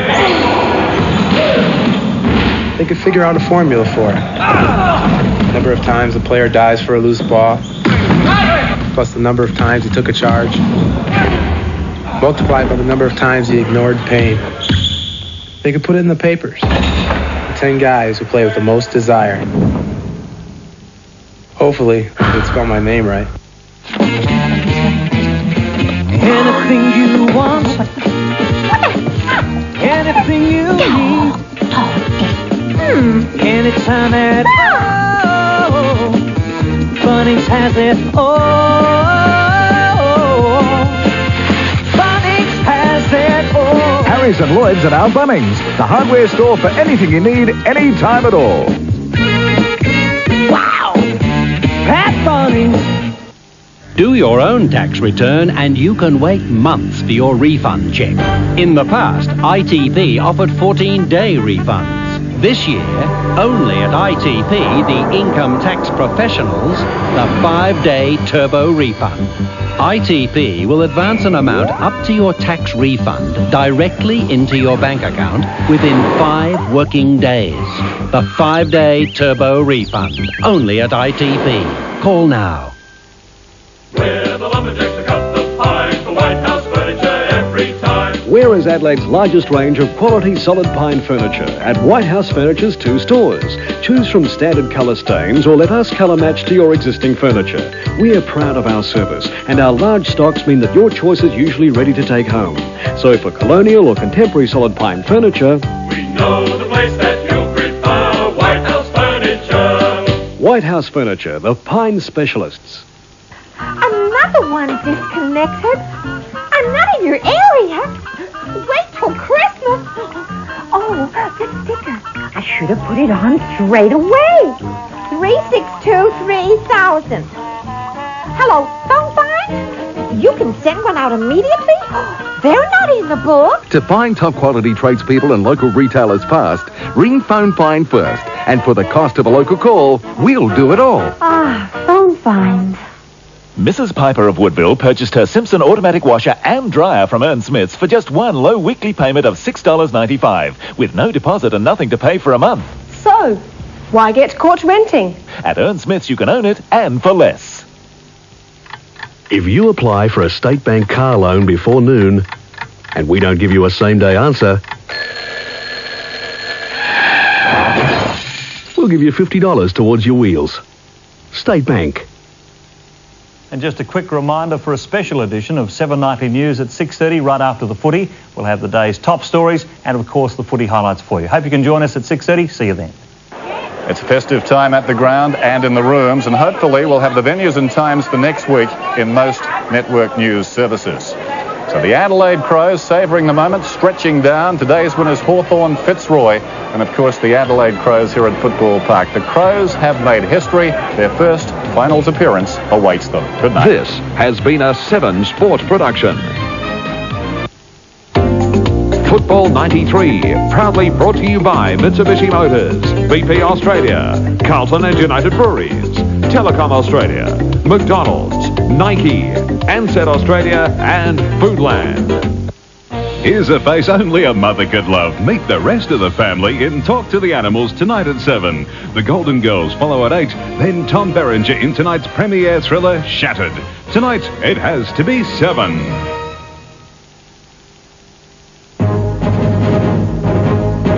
Tonight, the Crows make history. They've stormed into the AFL finals with a sensational win over Collingwood. And John Bannon's political marathon over at last. Good evening. Also tonight, a weekend fishing trip turns to tragedy. But first, well, they did it. Before a capacity crowd of more than 48,000 screaming fans, the Adelaide Crows have staked their claim in an AFL finals berth. In a history-making performance, they downed Collingwood by 24 points to earn themselves a place in next week's elimination final against Hawthorn. The sun shone brightly on Football Park as a capacity crowd of mainly Crows fans waited eagerly for the clash which would decide whether Adelaide's short history in the AFL would reach a new pinnacle, a place in the finals. The fine weather had patrons on the move early and there were no traffic snarls, although every available parking space was taken. As the time approached for the first bounce, the streets of Adelaide were nearly deserted. Those who hadn't been lucky enough to secure tickets to the big game were all at home and glued to their television sets for the special live telecast on Channel 7. Some created their own footy fever environment. How about this lounge room grandstand, complete with Mexican wave and, of course, a scoreboard. But as the Magpies piled on the goals in the first half, it all got a bit too much for one little Crows supporter. But after that early scare, the Crows fans at Footy Park and right around the state were soon able to lift their heads high as their heroes staged a remarkable reversal to steamroller their way into the finals. That's the case. Give Collingwood their due. John Bock, 7 Nightly News. And well done to the boys, and a full report in sport with the goals. A 50-metre penalty opened the scoring. The Crows were playing for a finals berth, but it was Collingwood who looked like contenders. Tony Modra kicked Adelaide's only goal for the first quarter as the Magpies opened up a 26-point lead. If the Crows were suffering from stage fright, Mick McGuan stole the show at the start of the second term. Liptak kicked Adelaide's second goal, but Williams stretched the margin back to 32 points before the Crows got their act together. Wayne Wiedemann provided the spark that seemed to jolt the Crows back to life. Then Modra produced another magic show for a bewildered Gavin Brown. Brad Rose-Specky couldn't stop the rot for the Pies as Adelaide piled on 6 goals forward to just 2 points in the last 20 minutes of the first half. Liptak, Gather, snapshot. He's stopped it. Adelaide in front. A goal up at the long break, Tony McGuinness could almost taste his first AFL final with another trademark goal. Modra made his bid for the mark of the day and kicked his 4th goal, and Nigel Smart took over at centre-half forward with several telling marks. Wigney shared the goal-scoring duties with Modra, who gave the Crows a scare with a sore ankle, but it didn't stop their momentum. Jarman goaled on the run, and Smart followed suit to stretch their lead to 35 points. He whacks it towards centre-half forward. Nigel Smart can't break the tackle. He's still got the football, shot for goal, and under pressure. That was quite magnificent. 50 metres from goal. A late goal to Francis gave Collingwood faint hope of a comeback, but Jarman kicked the first goal of the last term to all but settle the issue. Collingwood wouldn't lie down. McGuan enjoyed a good slice of luck to kick the Pies' 13th goal, but it only served to produce some vintage Jarman. The Crows into their first major round to face evergreen finalists Hawthorn. Dion Heyman, 7 Nightly News.